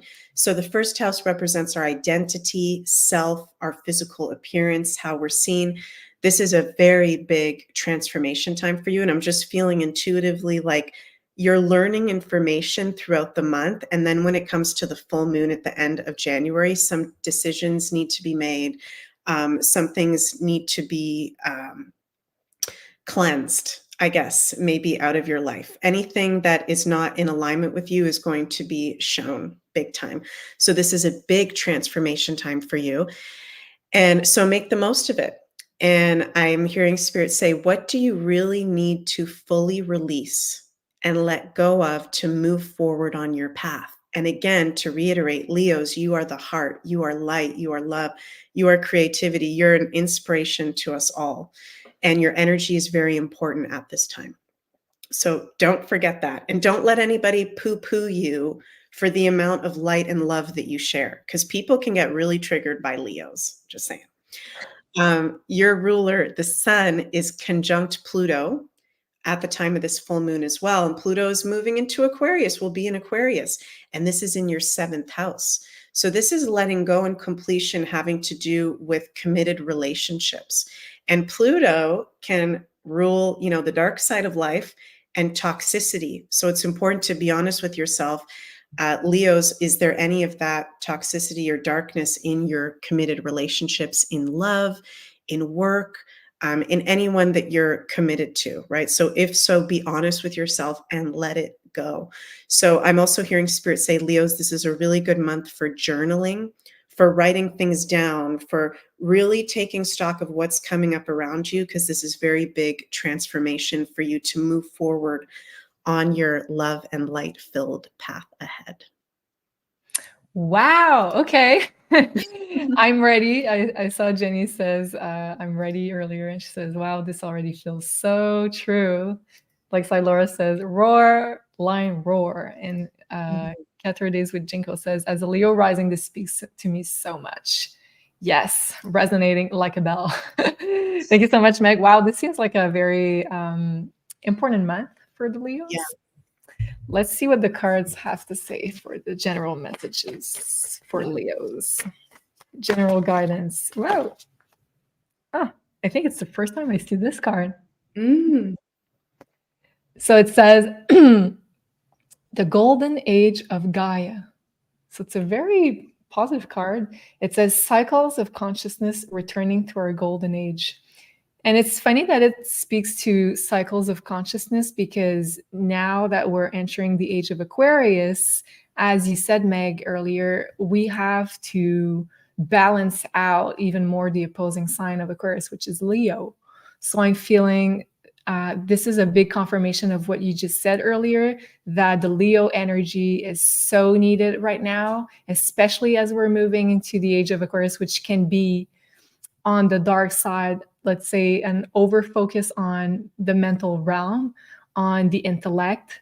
And I feel like Leos are here to guide people to stay in the heart. And wow, and it shows like a wheel with all the yugas, and it says returning to our golden age. So the message also that I'm getting intuitively, and as I'm saying that, like my nose is getting runny, so this happens when I'm getting messages, is that you're going to return to a state of purity, Leos. And January is only like the start of that process. Anytime like people have thought that you were crazy for following something that you like, for following your heart, and from making decisions based out of your inner child, what brings you joy, I feel like you are getting back to that original pure state of getting really close to your heart and your inner child. And that's going to make sense in your external environment. It's going to start making sense in January. And I'm going to pull another one. It's funny that I have this deck for so long. It's the first time that I see this card. Okay. And the other one that I'm going to pull for Leos, wow, is Venus. Ooh. So it says Venus beloved. So I feel like the love frequency is somewhat like a key ingredient in this month for the Leos. And Leo rule love, romance, joy, having fun. And I feel like you're going to have a lot of gifts and opportunities coming to you.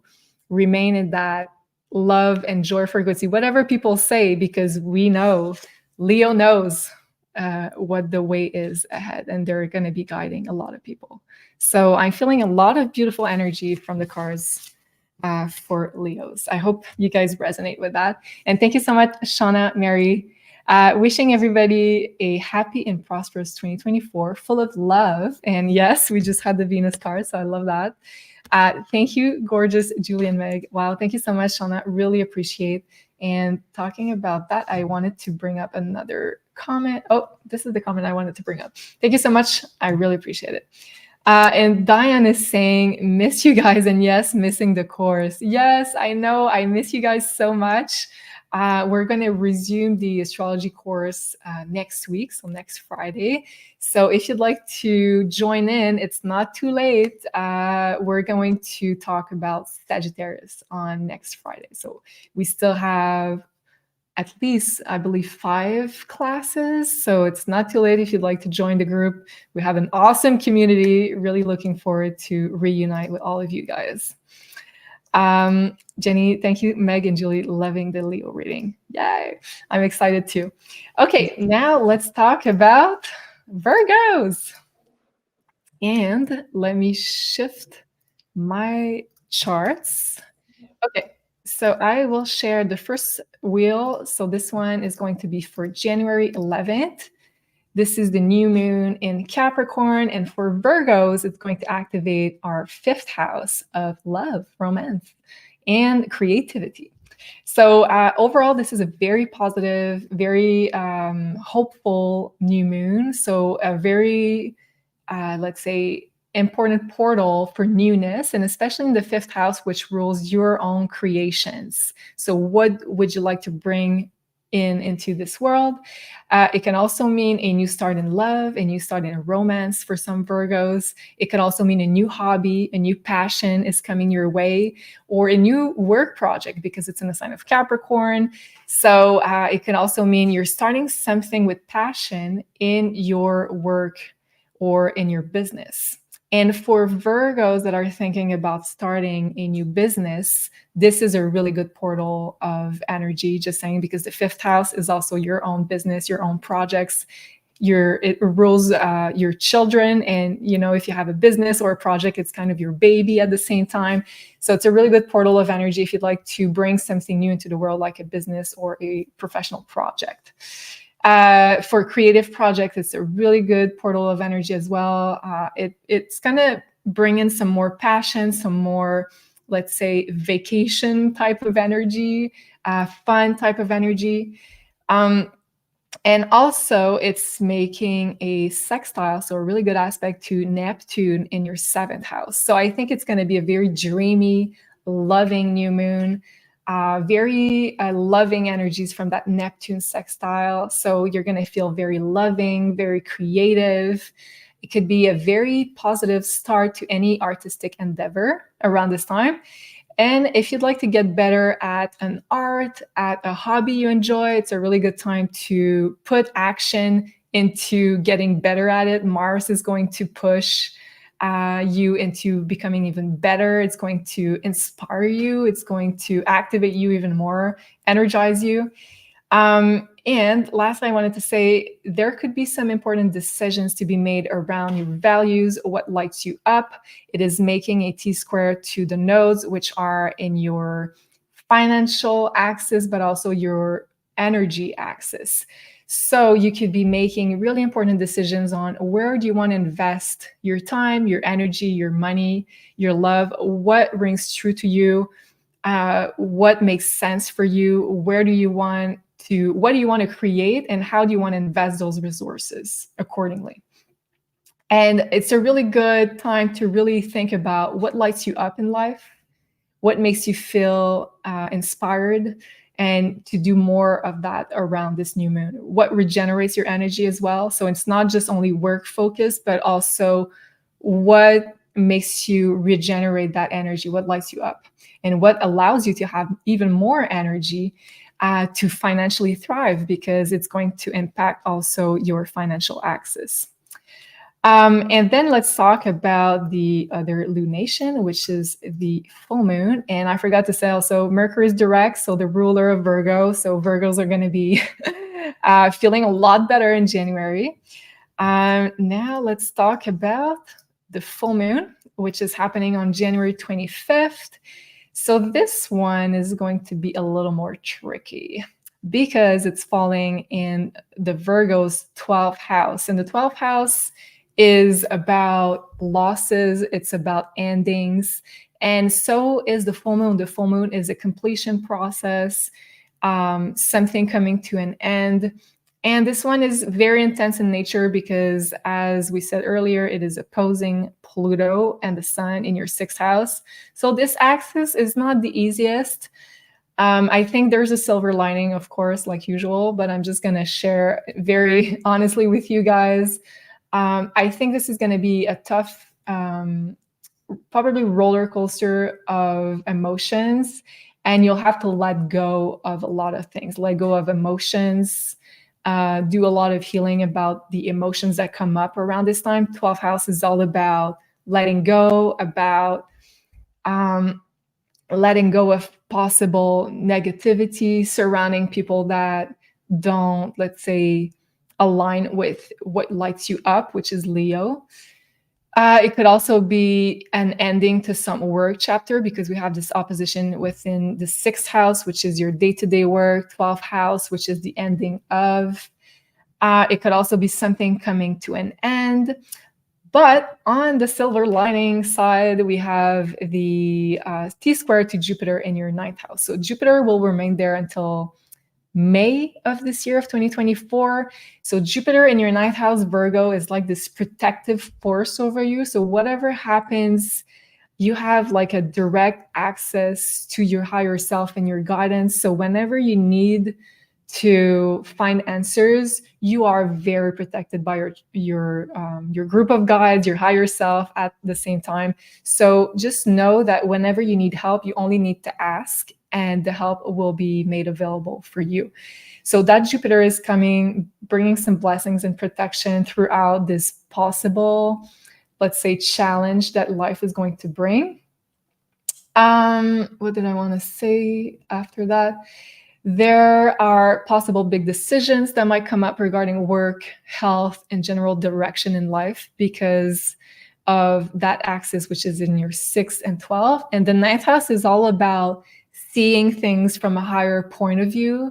So you're going to be able to see things with more clarity and be able to plan accordingly. And again, Jupiter is all about following your own purpose, your own sense of purpose, your own guidance. So really remain true to what you think is true for you and let go whatever no longer aligns. So I think for Virgos, there will be a lot of letting go, but as long as you align with who you know you are, I think that could bring some future blessings.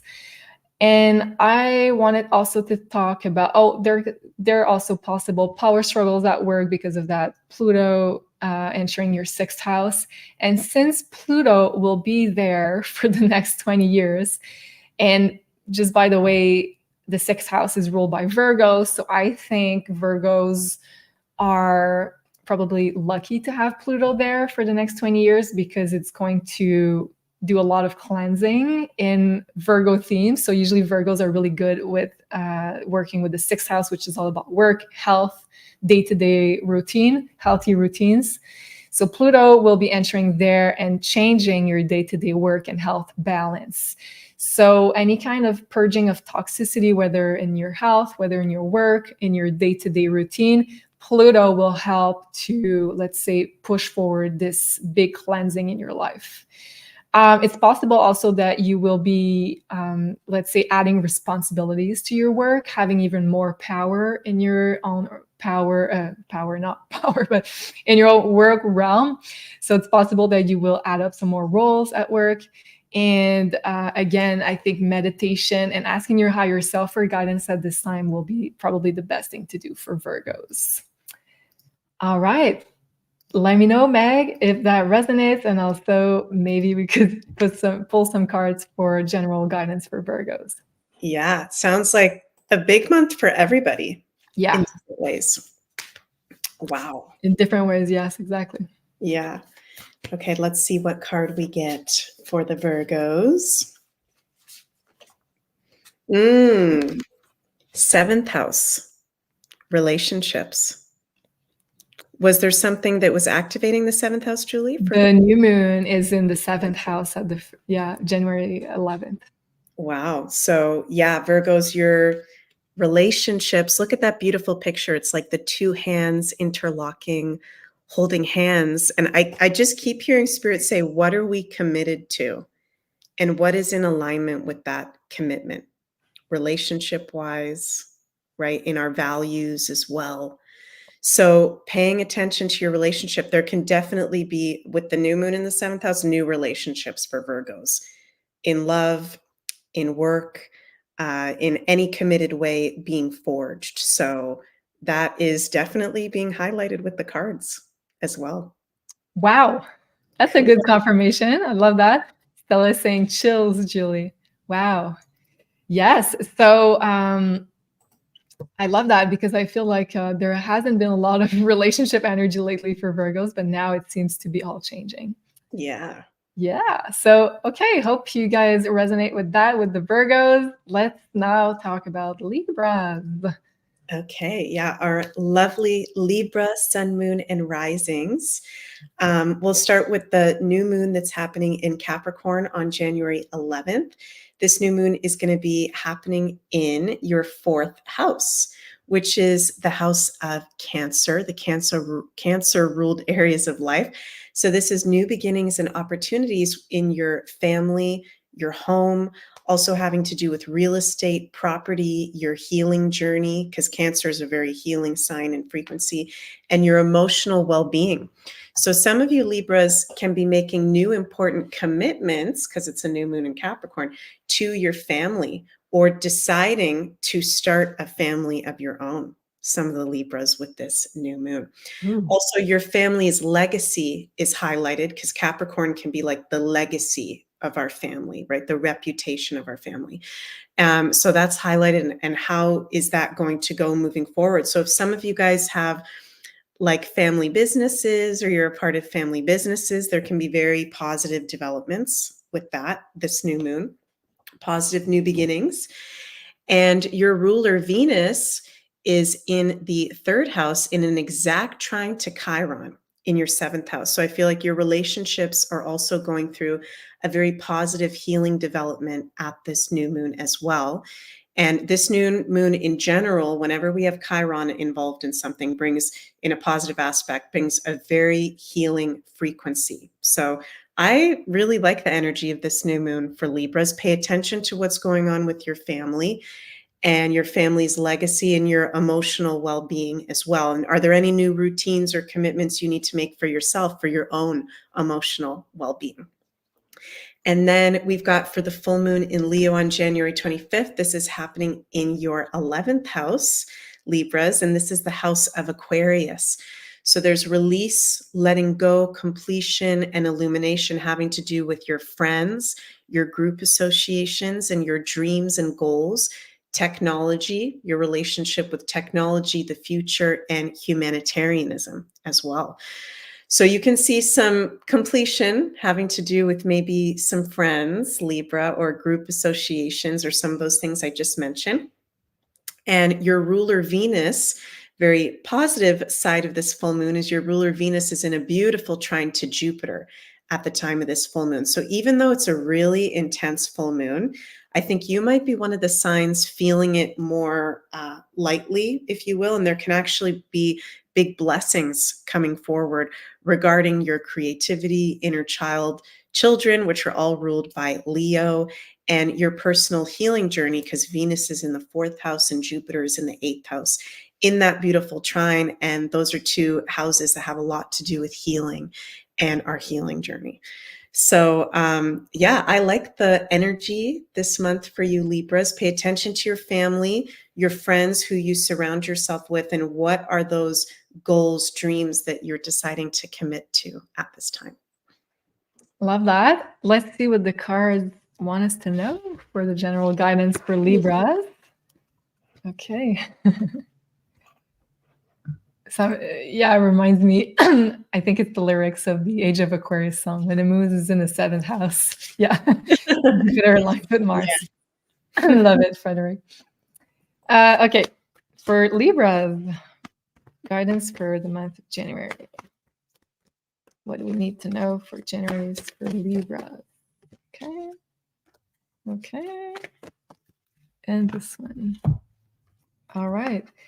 So I have Pluto as the first card, and it says rebirth over here. So I'm feeling this energy very strongly for everybody, but especially for Libras, apparently. And so a lot of things, I believe Libras will change, evolve. And since Libras, your mission here in this lifetime is to rebalance everything, to find like a middle ground between polarities, I feel like you will find the month of January to be a bit destabilizing at first before you'll be able to rebalance everything. But there is going to be huge changes and possibly also karmic people entering your life, karmic events happening. There's going to be a lot of changes. And we have, well, Pluto is entering your 5th house. So there could also be changing surrounding what do you want to create for the future. And then the other card that I have is the 12th house, and it talks about introspection. So I feel like for a lot of Libra, it will be as equally important as, let's say, taking action in the real world, taking also a lot of time alone, introspection, time to really meditate on the general direction that you'd like to give to your life. I feel like it's going to be equally important with, let's say, doing stuff in the 3D world. So this kind of resting energy, which is the 12th house, regenerating, meditating, spending time alone. So we have a huge focus here on introspection, because you're going to have to navigate through all those changes, and you're going to have to find your own direction that you want to take. And also Libras, a little download here, you are usually very focused on everybody else, on relationships. So this is what I think is going to be super important for your mental health, spiritual health, is to really connect with your own energy and to refocus on what do you want, because outside of everybody else, and everybody's going to feeling really intense energies, especially with the full moon. And I'm feeling like you're going to need to disconnect from that and reconnect with yourself outside of outside influences. So let me know if that resonates, Libras. And we will now switch to our next sign, which is Scorpio. I'm sure, Meg, you're very excited about this one. Yes. So let's talk about the Scorpios. And I will bring up my chart over here. So I think it's going to be, well, it's going to be a big month for everybody, but especially for Scorpios, since both lunations are aspecting your planet, which is Pluto. So let's talk about first January 11th. We have this new moon in Capricorn, and for you Scorpios, it's going to activate your third house. So this is a beautiful, beautiful new moon. Third house talks about also planning, making plans, communication, marketing, traveling, short travels. And it's in the sign of Capricorn, which sees for the future. So I think it's a really good month to put onto paper your intentions, what you'd like to manifest surrounding, I was going to say January, but also the whole year of 2024, because Capricorn talks about long-term. Third house is all about the written, and also be really mindful about the words that you're expressing, because it's also the third house. You have like a lot of manifestation potential surrounding this new moon in your third house of communication. So either written or oral.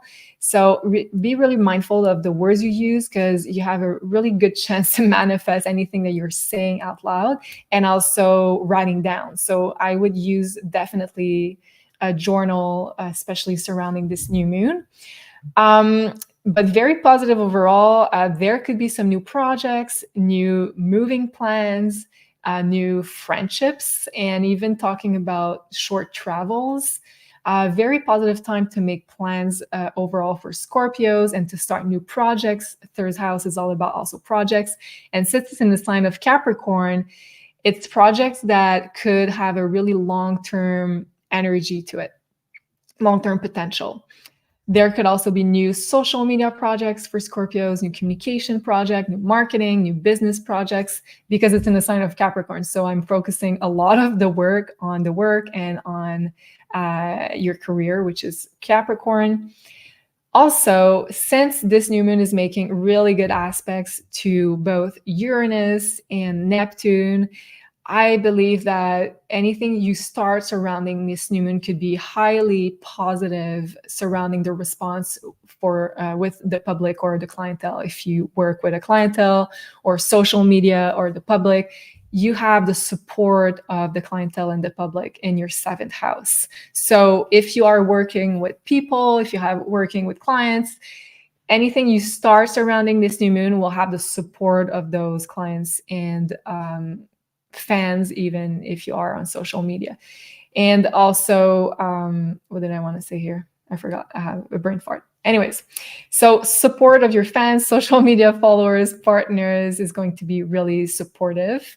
And also you could be making important decisions regarding work, regarding health, regarding your balance between work and rest, because it is T-squaring the nodes, which are right now in your 6th and 12th house.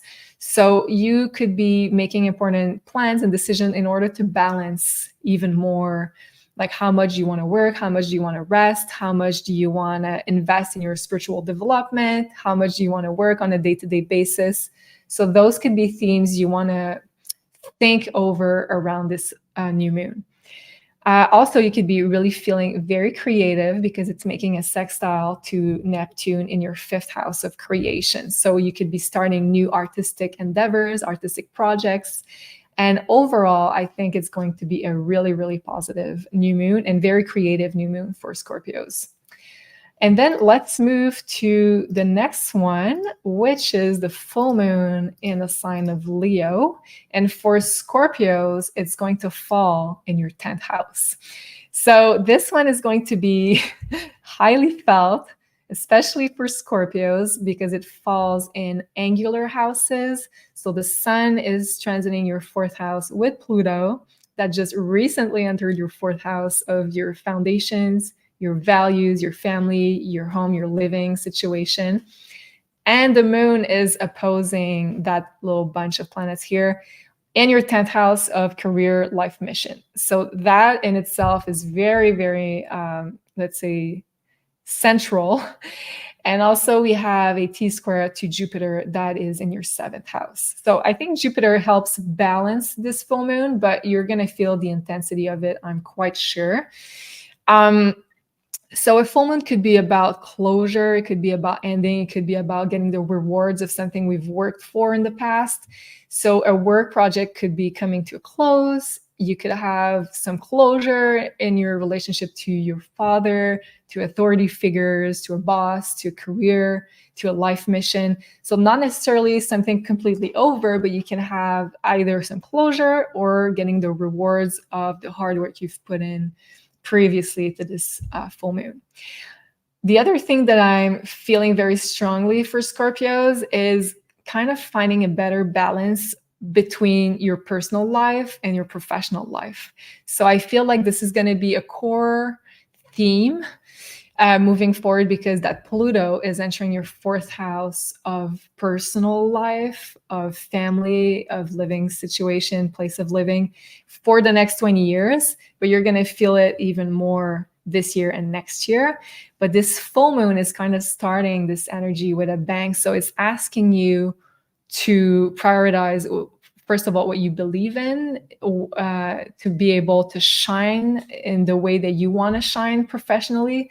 And then you're going to have to make important choices, probably according to finding a better balance within your personal, professional life. So that Pluto that enters your fourth house demands your attention in your home and family sector. So probably there's going to be a lot of movement there. So a lot of Scorpios could be moving, changing place of living, acquiring new properties, or having a change in their family situation, starting something new at home, renovation, you name it. But there's probably something that needs your attention at home.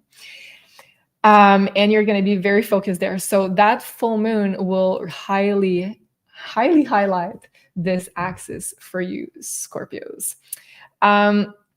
I'm feeling very strongly that you will need to speak your truth in relationship to your partners, because that Jupiter is going to be highly activated there in your seventh house. So I think we're going to be all tested around this full moon. Regarding what do we believe in, our sense of purpose, but especially for you, Scorpios, it's going to be within your relationships. So think long-term, think core values. What do you believe in? How do you believe why do you believe you're here? What's your mission? So I believe those things are going to be really important for you to base your decision on in the coming month. And I think it's going to be unfolding a lot of important life development, especially for Scorpios. Yay! Oh, yeah, and totally accurate and on point. So crazy. Well, thank you for that validation. Yeah. Okay, let's see what card we have for the Scorpios. And I really felt too, Julie, what you said about communication. Like us Scorpios, sometimes we can be a little bit, I'll say like negative, and I am a Scorpio, I'm speaking for myself. Like our words are very powerful, and Scorpio rules the dark side of life. So just being very mindful what we're saying, that felt really important when you said that, Julie, because we can get really passionate and then sometimes say things that we might not necessarily mean, like the Aries. So just being really mindful, Scorpios, that felt important. The card is solar flares. Wow. Activate. Wow. So there's a big activation happening for Scorpios. And the solar flares, I know there was some solar flares going on a couple weeks ago. I don't know if there's any happening right now, but if there are solar flares, they can be really affecting the Scorpios, literally. And also that's interesting because what I just said, the sun and the solar flares are about light and optimism and positivity and moving forward. And I'm just feeling like something around that for the Scorpios. Like, what are you doing that's positive in your life? And I'm not calling you guys, I'm not saying we're negative. I'm just saying, like, what are we doing that's positive? Where are we bringing love and light and the energy of the sun? Because we can be really into the conspiracies and, all the really intense information. We can even get obsessed and absorbed by that, right? So where is it we're bringing light and love? Where can we activate more of the sun energy in our life? When's the last time you sat outside in the sun and just took in the sun's rays, right? So that feels really important, Scorpios. And as you were saying that, like the sun was really intense here where I am. So I think it's a good validation of what you're saying. Yeah. Solar flare is totally appropriate. Yeah. Mm-hmm. All Cool. right. Okay. Sorry. I was waiting for another card. Are we doing 2 cards or 1 card each? No, it's perfect. Okay, yeah, let's do another one. Okay. I don't know why I was waiting for a second. Okay, bonus card, Scorpios. I love bonus cards. Yay! Trine and sextile. So we got 2 really positive cards, Scorpio. And I'm just feeling it again. Where is the love? Where is the light? Where is the enjoyment in life? Okay, so I don't know who's watching, but some of us Scorpios, and I know this is also for me because I am a Scorpio, we need to do more fun things. Okay, because it's like when you're a Scorpio, you're always aware of what's going, there's never really a break, if that makes sense. It's really intense being a Scorpio. So you don't always need to be so intensely researching something or into something, like do something fun. When's the last time you did something fun? I'm just really feeling that for the Scorpios right now. Well, I love it. Yay. A lot of light for our friend the Scorpios and for you, Meg. Yay. Yay. Okay, let's now talk about Sagittarius. Yay, the Saggies that always seem to have something lucky going on every time we the Sagittariuses. So yeah, first of all, Saggies, your planetary ruler, which is Jupiter, just went direct at the end of December. So that's very nice. We've got Jupiter direct. So you're going to be feeling a shift of moving ahead easier and more effortlessly. And really important, if anybody's interested, any sign, look at your chart to see where you have the early degrees of Taurus, because that's where Jupiter just moved direct, right? So Saggies, and yeah, we got Coco, who's a Saggy. Hey, Coco, you guys are awesome. So we got the new moon in Capricorn on January 11th is happening in your 2nd house, Sagittarius. And this is the house of Taurus, the areas of life that Taurus rules. So this is new beginnings and opportunities in your values, your income, your physical resources, and also your habits as well. So this can be like a new revenue income stream coming in, or really positive developments even happening with work, Sagittariuses.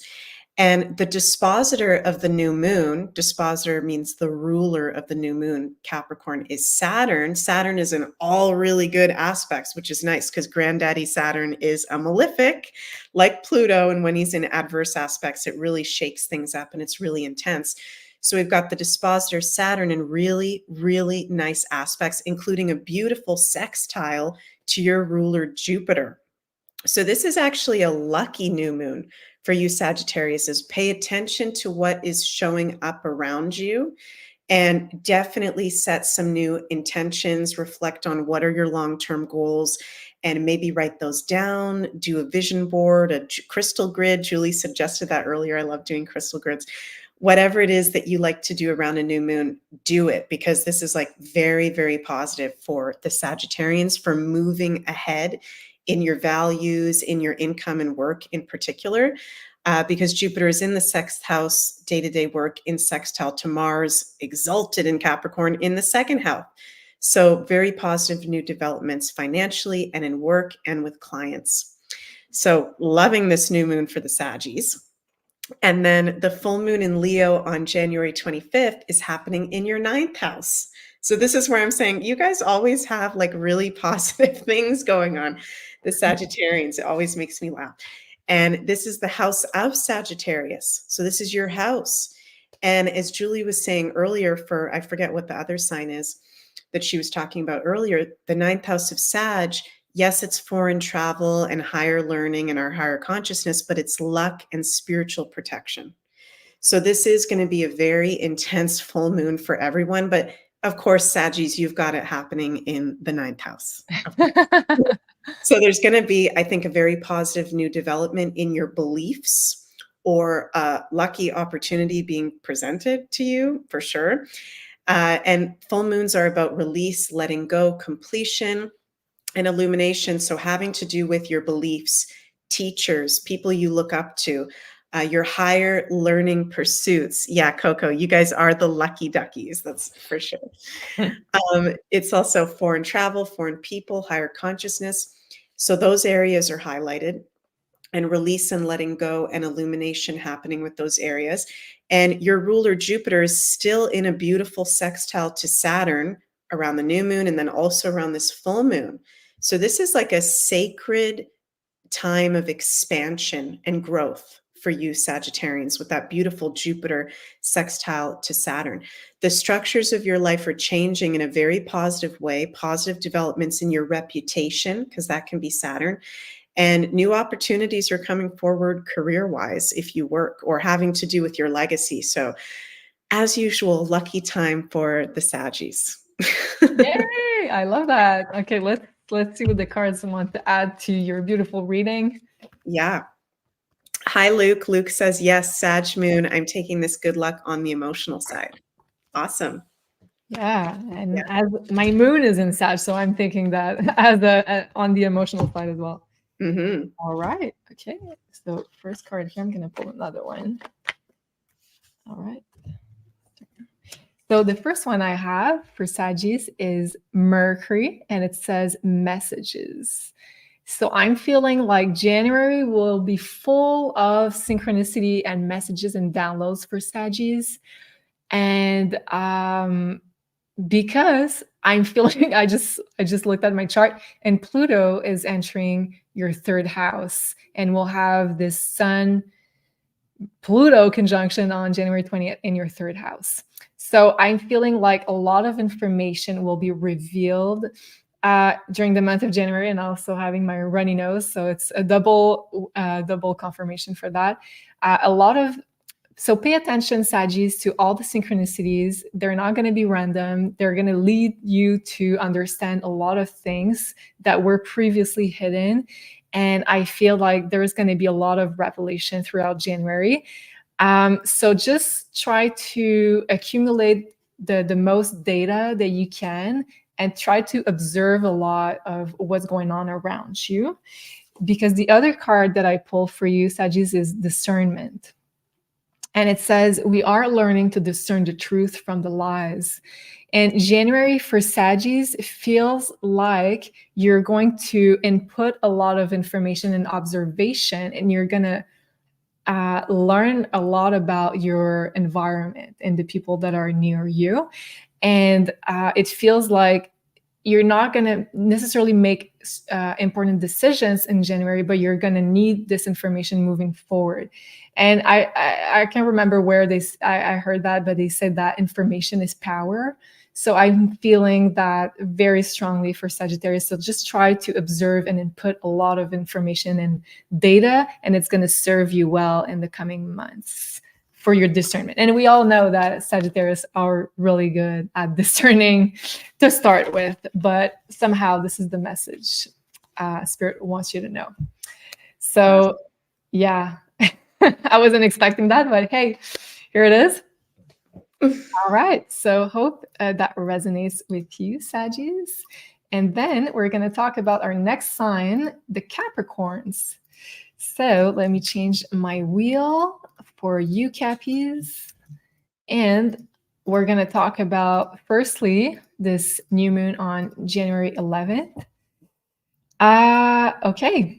So January 11th, we'll have, well, the beautiful new moon is going to be in your sign. So how blessed are you, Capricorns? And I know, last year wasn't the easiest for Capricorns. I know a lot of Capricorns that have had a lot of intense events happen to them. So I feel like this one is going to be a breath of fresh air and of positivity for you. So January 11th is 111. It's like the perfect new start for manifestation, and especially when it falls in your sign or in your first house. So if you are a Capricorn rising, it means that you have it in your first house. So a lot of manifestation potential, creation potential opens up to you. And if you are a Capricorn sun, it means that this new moon is really close to your solar return. So it's going to impact your year ahead. So your year ahead, if you're a Capricorn sun, is going to be marked under the really beautiful energies of this new moon. So you can really create whatever you want, basically. Very, very positive new moon, and especially in your signs. So I think Capricorns will be blessed throughout January. And I want to say also happy birthday if you are a Capricorn sun, because we are right now in Capricorn season, and we will be until January 20th. So beautiful new moon to launch your new solar return year if you are a Capricorn sun, with exciting and inspiring new projects and ideas. So this is really a portal to start new ideas, projects, to think about the long term, what you'd like to manifest generally in your life. So your first house is anything you'd like to manifest in your life. It could be anything. So you have like this carte blanche. So you can manifest anything you'd like. You are full of energy because this Mars will be exalted in your sign, in your first house. So you have a lot of drive, inspiration to start new things. You will feel physically stronger, physically energized. You are very driven to realize your dreams. And plus, it's an important new moon because it falls in angular houses. And as we said earlier, it is making a T-square with the nodes. And the nodes right now are in your 4th and 10th house, which is kind of the spinal cord of the birth chart. So you might need to make important decisions, Capricorn, but I feel like you'll have the upper hand on whatever presents itself to you because you're kind of the most blessed sign for this new moon. So there's potential big life decisions. I see a lot of Capricorns deciding to go on a new path with that new moon, starting something new and exploring life's possibilities. So I feel like this is going to be, as I said, like a breath of fresh air, a really new start to something very exciting for Capricorns. And plus, you could be feeling very creative and getting some downloads about what you'd like to start because Uranus is making a good aspect to this new moon. It's in your 5th house of creation, creativity, getting downloads. Also starting a business if it's what you'd like, a professional project. It could also be the case here with that 5th house. So anything you'd like to start, you are blessed, Capricorns, with that new moon. Then let's talk about the other one, which is the full moon on January 25th.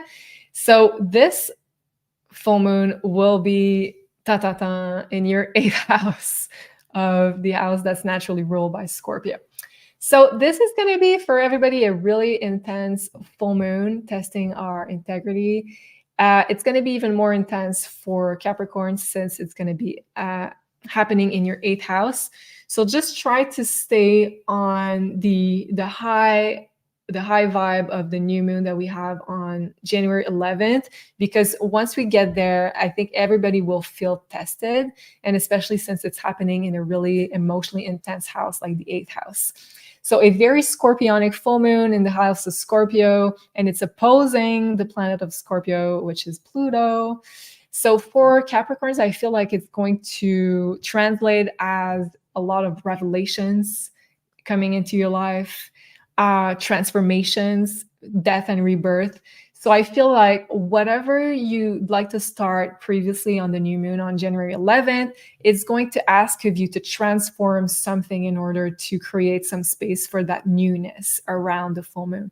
So it's kind of backwards a little bit. So you'll start something new and then you'll have to revisit something and maybe end something in order to create space for that new project, that newness coming into your life. Also, since this full moon is happening in your financial axis, your financial situation could change, Capricorns. You could also, on the good side, receive some unexpected money, or on the downside, pay unexpected expenses. So I'm just going to mention anything here because we have the full moon here in your 8th house. And the sign of Leo is quite up and down financially. It's kind of big gambles. So you could be having a return on investment on a big gamble. So that's the positive side. But also that Pluto can be a bit tricky. So just make sure that You are being really grounded in your energy around this, especially around this intense full moon. Also, Pluto on January 20th enters your second house of finances, investments, values, and it will totally transform the way you deal with money and resources. And I feel like it's going to allow you to use your resources in a totally new way, Capricorns. So on the really good side, I think there's a lot of healing potential with your relationship to money. And I feel like you're going to view money even more like an energy, a potential, a resource to use on whatever, let's say, intent you have, on whatever goal you have. So I think like this whole transformation is starting in January because of that transit of Pluto starting in your second house. So your values also can change, your priorities can change, the way you want to use your resource is probably going to change, Capricorns. And focus on that. I think it's a really good focus to have around this full moon, because it's going to bring so much intensity in the world. So if you can really think about what's important to you and where you'd like to invest your resources, I think it's going to be a really grounding energy for Capricorns. And we'll have Jupiter here, kind of the saving grace in this full moon in your fifth house. So again, kind of a similar message than what we had previously. Stay in the joy and the love frequency. Do something that recharges your battery, something you love to do. Maybe you love learning new things, Jupiter. Maybe you'd like to enroll on a new course. So it's going to shift this energy from potentially something that can be a bit of a downer to something that's going to be a little bit more uplifting. So let's hope it resonates. That's what I have for Capricorns. Let me know, Meg, what do you feel with the cards, with the messages? Yeah, let's see what we get with the cards. Wow. Okay, that's interesting. We got the Ascendant card, which we haven't really gotten for anyone else. And that's the Ascendant is the start of our first house.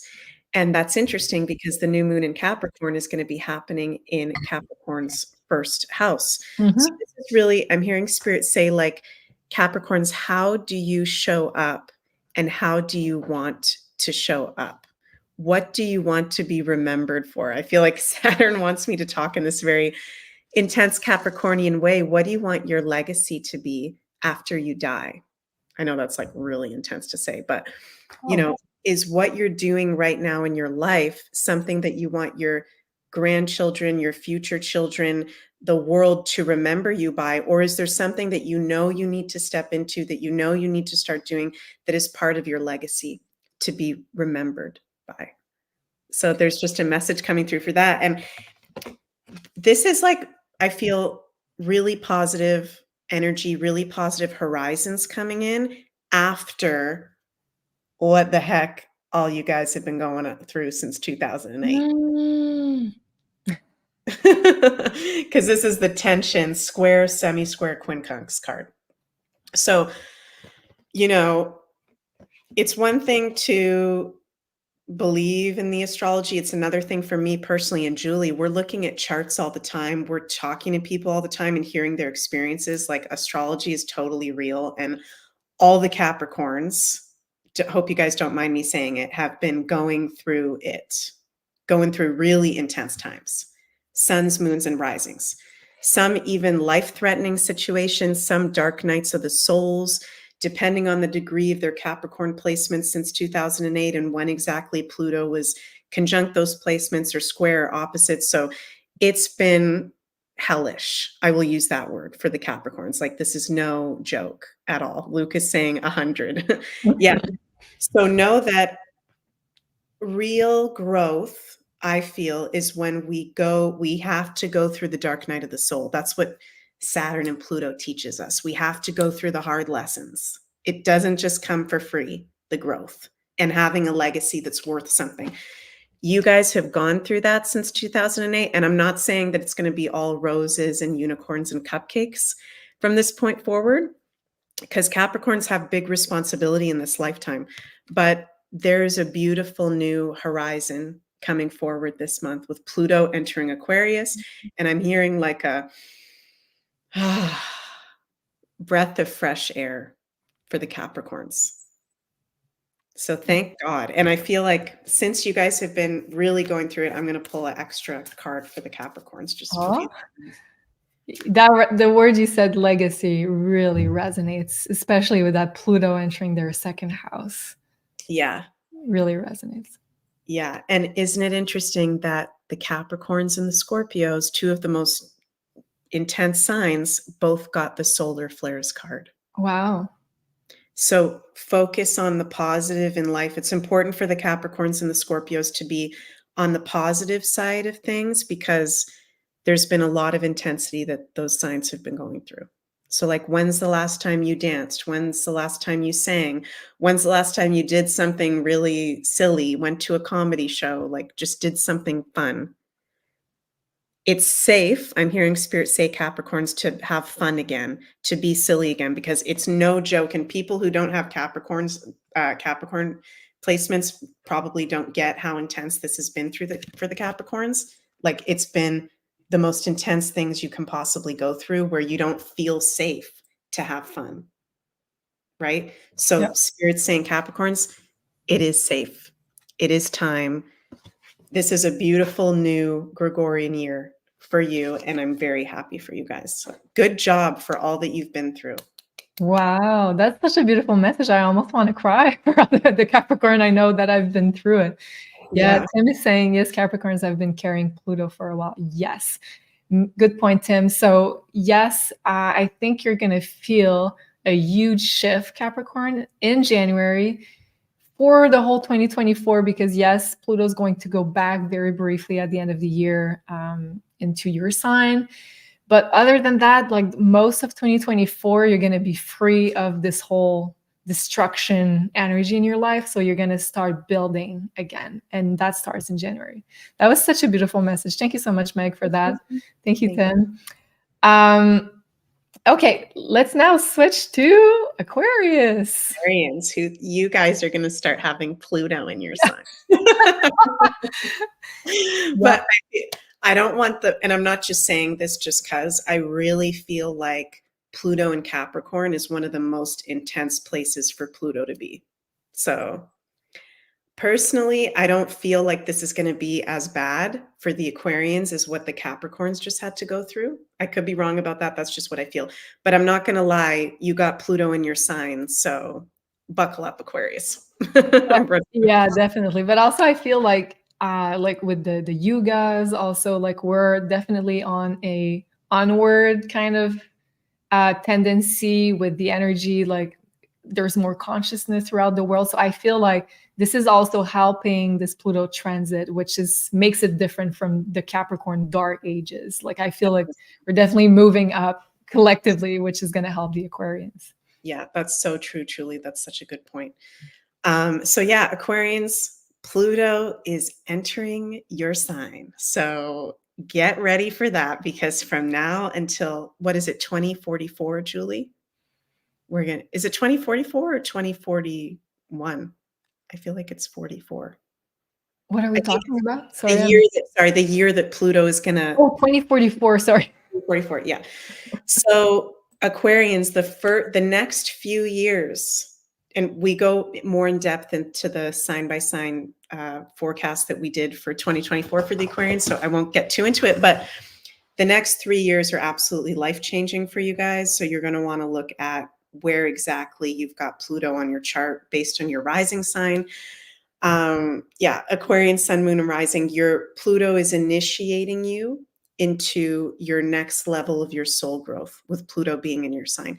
Anything toxic in your life, anything that doesn't serve is going to come to the surface and be right in your face for you to deal with. And it's very transformational and very empowering. So some of you guys can, and I think it makes sense with us entering the age of Aquarius. Aquarians are entering leadership positions. They're entering more levels of responsibility and soul growth. So really big time for you guys. Your ruler Uranus goes direct on January 26th. So yay! We've got from January 26th onward, all planets are direct until April 1st. So I'm calling this like go time. get your shit together. All the signs, not just Aquarians. Get your stuff together, because it feels like the next part of the year, this is just my personal interpretation, just make sure you have everything in order, because it's a big kind of, I guess I'll use the word unknown, what it is exactly we're going to be dealing with in the later part of 2024. Okay, so just make sure you got all your stuff in order. I'll just say it like that. So Aquarians, Uranus going direct. And then the new moon in Capricorn on January 11th is happening in your 12th house, the house of Pisces, Aquariuses. So this is new beginnings and opportunities having to do with your healing journey. And how interesting is that? Because Pluto is going to be going into Aquarius this month. And to start the month, we got the new moon in your 12th house. So this is your healing journey, your spirituality, your spiritual connection, your creativity, your hidden life, behind the scenes, your sleep, dream time. There's new beginnings and opportunities having to do with those things. I'm hearing spirit say, like, you may think you're spiritual now, but wait until this new moon, and wait until like 3 months from now, 6 months from now, like and Pluto also, not just this new moon in the 12th house, but Pluto is a very spiritual planet. So Pluto goes to the root of something and reveals it and heals it. So this is like, if you don't have a healing practice, Aquariuses, might be a good time to start therapy, holistic therapy, energy healing, some kind of practice to go through this Pluto and Aquarius transit, among other things for sure. But this new moon, we've got your ruler Uranus is going direct the day after this new moon. Actually, no, what am I talking about? We're talking about the new moon, January 11th. Yep. So that's more for the full moon. This can be really important for you to reflect on, what are your hidden goals and aspirations? What do you hide from the world? The 12th house is like, the 12th house and the 4th house and 8th house, all the water sign houses are kind of like what we hide in a way from the world. But the 12th house, especially because Pisces is that which is not of this world, and fantasies and illusions and our dreams. So what do you hide from the world that you're ready to kind of show? I'm really feeling that with this new moon for the Aquarius. And who is the real you, right? So new moons are new beginnings and opportunities. So what from the hidden side of life are you becoming aware of and ready to bring forward as a part of you? So pay attention to your dreams. Pay attention to, I would say, meditate, okay? Like, do spiritual practices to see what is revealed about yourself. And this can be very healing for the Aquarians, this new moon on January 11th. And then the full moon in Leo on January 25th is happening in your 7th house, which is the areas of life that Libra rules. So this is release, letting go, completion, and illumination, having to do with your committed relationships, commitments and contracts, and your aesthetic style love life as well. So there can be big releases happening with that. And it's kind of interesting, like what the Capricorns have been going through. It's like the Aquarians are going to start going through it, right? Yeah. Things are going to start getting revealed to you. You're going to start having very big life shifts very quickly. Maybe not literally the day Pluto goes into Aquarius, but then we've got this full moon 5 days after Pluto goes into Aquarius in Leo, and in your 7th house, your relationships and your commitments. And Uranus, your planetary ruler, is in your 4th house in a trine to Mars in your 12th house. So again, there's a theme of healing, a healing breakthrough occurring at the time of this full moon for you, in the new moon and the full moon. So be honest with yourself about yourself, your own even deep-seated behavioral patterns, because that can be the 12th house as well, and who you surround yourself with and what needs to be let go. So Aquarians, if I can give you any advice, and I'm a moon in Capricorn, so I'm one of those guys, I've been going through Pluto and Capricorn since 2008. If there is toxicity in your life or things that don't serve you, get rid of it. Get rid of it now, because once Pluto goes into your sign, Pluto is not like, oh, Doesn't joke around. Doesn't joke around. Exactly. Pluto is not going to be like, oh, let me fix that for you. Let me show you this thing over here. And we'll make this a very nice transition. Like Pluto is destruction. and dark night of the soul. So if there's things you need to work on it now. Okay, bring it forward now, do the healing work now. And this full moon can reveal those things that maybe need to be worked on as Pluto enters your sign. So Aquarians, very, very powerful month for you. Is there anything I'm missing, Julie? Wow. Well, let's see what the cards have to say, but I love the reading you just made. And I was feeling very strongly when you said around the new moon, what wants to come up, like what's hidden right now within you that wants to be shown. Because shortly after, we're going to have Pluto showing up in your consciousness, in your first house, in your sign. So I feel like there's a big cleansing for Aquarius, preparing this huge transit, this whole transformation. So let's see what the cards have to say about that, about Aquarians. Okay. Okay. The first card I have is Uranus, change. So expect the unexpected, Aquarians. And this is your ruling planet, so it makes a lot of sense. So I feel like you need to really embrace this energy that you own already, which is being able to be free, sovereign, to be a free spirit, basically. And when you are into this energy, and I'm thinking about the full card in the tarot deck, being ready to embark on a new journey and to leave anything that no longer resonate behind. So that's kind of the full journey in the tarot, but also I feel like Pluto in your sign is going to be similar than that. So a lot of changes. So be flexible, be open to any kind of synchronicity, any kind of opportunity that wants to enter your life that resonates with you, of course. And let's see what other message. Wow. Oh, I love that. So this is the Lemuria is rising. So this is kind of my card for the age of Aquarius, and we are talking about you, Aquarians. So I feel like January is going to be a really important month for you. And it says, returning to our origin, heaven on earth. Wow. So, okay, a lot of you are going to be leaders in what is coming. A lot of you are going to pave the way to really be in that Uranian energy.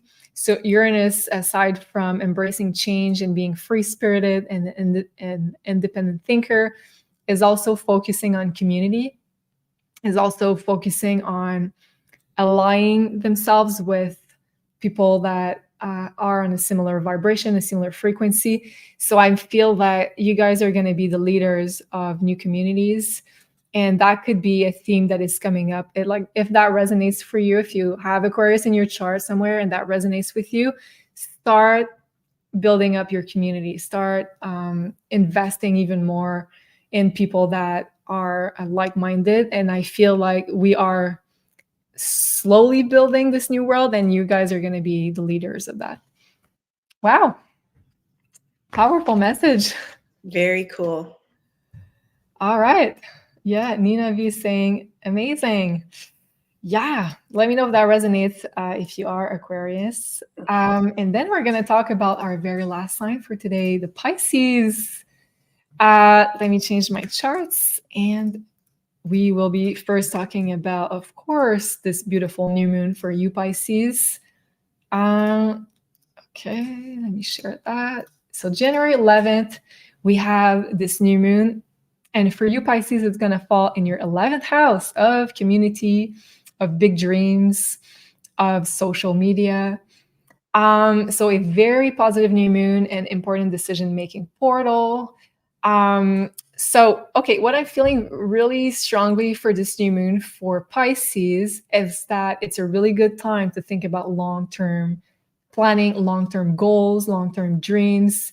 You might have like long-term projects, and like a new dream is coming up for you in a way. So Pisces is all about dreaming.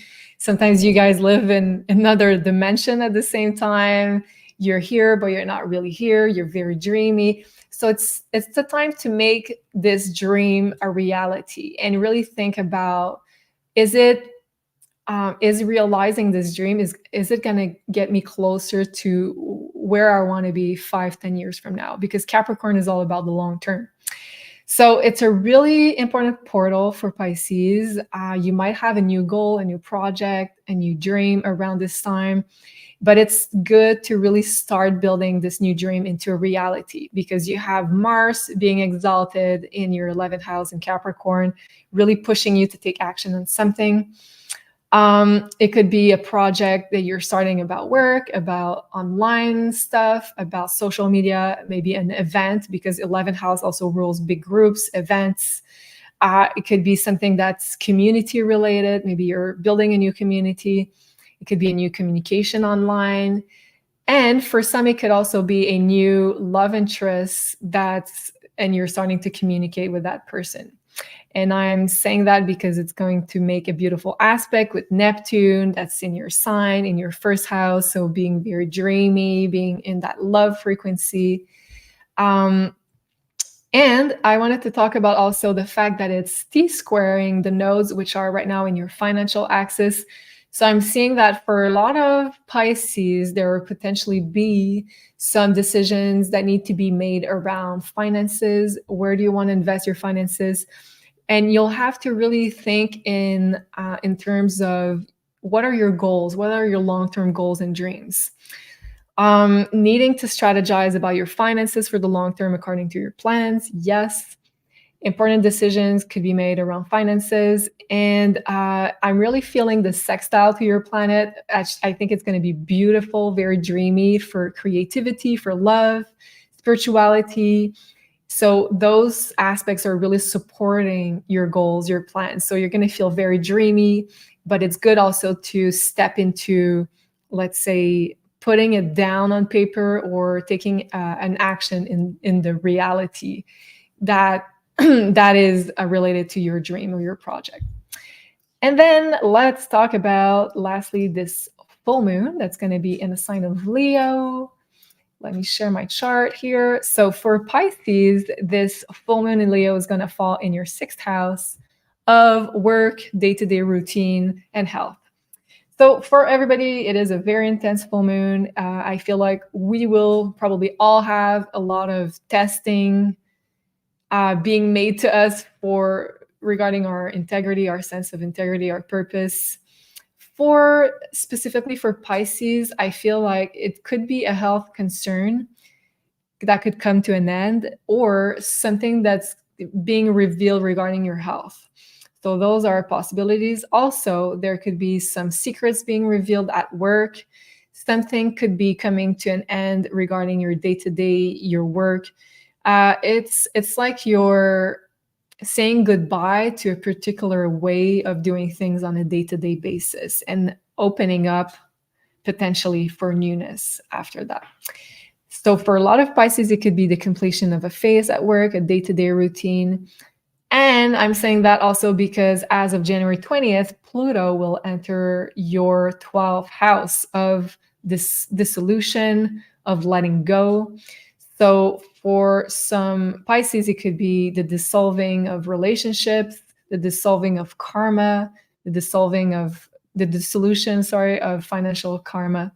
So on a good side, I think a lot of karma that you've been working on will be dissolving around January. So you'll finally be able to liberate yourself, Pisces, from a lot of things that you were working on. And the Pisces archetype is not an easy one. We all know that.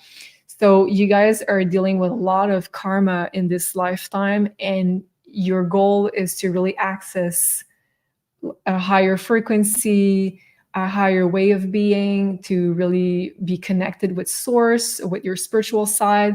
So I feel like Pluto in your 12th house can bring a lot of good stuff, in the sense that it's going to help dissolve a lot of previous patterns and karma that you've already worked on. So that's the good side of things. There's a lot of spiritual transformation ahead for Pisces. And since the 12th house is your house, Pisces, I think you're going to be well equipped to go through that transit of Pluto in your 12th house. Also, this full moon is making a T-square to Jupiter that's in your 3rd house. So I think a lot of Pisces will have important conversations to be had regarding your values, regarding your long-term planning, regarding your work, since this full moon is happening in your 6th house. So there will be a lot of long-term planning, a lot of conversations to be had. Also, there's travel plans for Pisces that are also possible with that Jupiter in the 3rd house. So thinking and planning for long-term trips or even relocation. So I feel like there's going to be a lot of changes in your day-to-day life, Pisces. And I can't wait to see what the cards have to say about Pisces. Yeah, let's take a look. Let's take a look. Pisces, Pisces, Pisces. Oh my gosh, we keep getting this card. Wow, solar flares. So for the 3rd time, maybe we're going to have some really wild solar flares in January. Interesting. But this is what I was thinking, because you've got this card, I think, for like 3 or 4 signs, maybe 4. Wow. Yeah, it's like, what is going on with the solar flares? So activation time, Pisces. And this was the first card, retrograde review. So did you say that the new moon is happening in their 12th house or the 11th house? New moon is happening in their 11th house and full moon in the 6th. Right. But it's also, the sun will be in the 12th house. Yeah. 12th house. So yeah, so there's an element, Pisces, it's really important for you to review something. Okay. Because when this card comes up, the retrograde card, what are we maybe overlooking, not seeing totally clearly? And you guys are absolutely magical creatures. You're the ones that are the most kind of really viscerally connected to the spirit world. So sometimes it takes a little bit more time and effort for you guys to maybe see something clearly, particularly like logistical or technical kind of things. So review work, since that full moon is happening in your 6th house. Review your friends and your group associations as well, with the new moon happening in your 11th. But this feels like nothing that's a big deal. Just make sure you're taking stock of where you've just come from. For some reason, I'm feeling like Pisces are really going through a lot right now and transmuting a lot right now. So just reviewing, maybe journaling is a good thing to be doing at this time, because there's new energies, totally new energies that want to come forward. So sometimes we need to take a look back at the past and go, oh, that happened like that, or no, that doesn't work for me. Why do I do that every day? Sometimes we have to take a little peek back to be able to move forward, to be open to all the blessings and the energies that want to come through. Right? Definitely. So I hope that resonates, Pisces.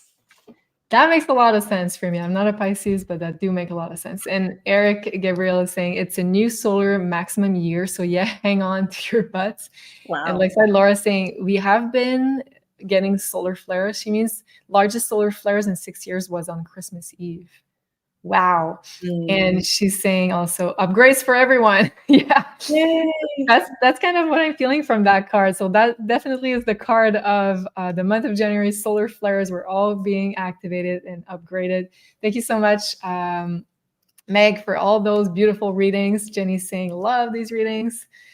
Yes. So I just wanted to share with you. It's not in my comments anymore. I'm just going to try to find it. So Shauna Mary, please send us an email. You are the winner of our beautiful candle. So we have the magic candle for you from the beautiful Elena. So send us an email on maisonjupiter.com. There's the address here, and we will make sure to send it to you, to the candle's new home. Thank you so much for your support. Appreciate it. And also, I wanted to share with you, if you'd like to get even more personalized predictions. Of course, these are general predictions, so we try to connect to you guys' energy as much as we can. But if you'd like to get, let's say, personal questions about events coming up to your life, or specific let's say, themes regarding your birth chart looked at by a wonderful professional and an amazing reader and intuitive, you can book with Meg on maisonjupiter.com. And of course, don't forget to use Beyond Mystic in one word to get 10% off. Right now, she's booking in March, so perfect for the new start of the astrological year, the equinox, really good time to start new things as well. Oh, thank you, Susan. She's saying this is one of my favorite shows each month. Thank you, ladies, and congratulations on your new home, Julie. Oh, thank you so much, Susan. I really appreciate it. Yeah, this have been quite a ride, but it's really worth it. So thank you so much, Susan. Appreciate it. And Tim is saying the 2024 videos are fantastic. So I'm going to end on that note. If you haven't watched them, it's definitely a must. There are a lot of really good reviews on those videos. We go in depth, about 30 minutes for the whole year for each of the 12 zodiac signs. So there are 12 separate videos for the predictions for 2024. So you can really try to, let's say, predict a lot of things. And if you'd like to know if it's a good year to do this or that, you're going to have really specific predictions for your own zodiac sign. So thank you so much, Meg. Words of wisdom for the end before we end this video? I guess love you guys and expect the unexpected. Wow. I love that. So have a beautiful month of January, everybody. Thank you so much, Meg. Thank you so much, everybody, for being with us with your beautiful energy in the chat. We really love you and appreciate you. And have a beautiful weekend. We'll see you very soon. Love you and au revoir.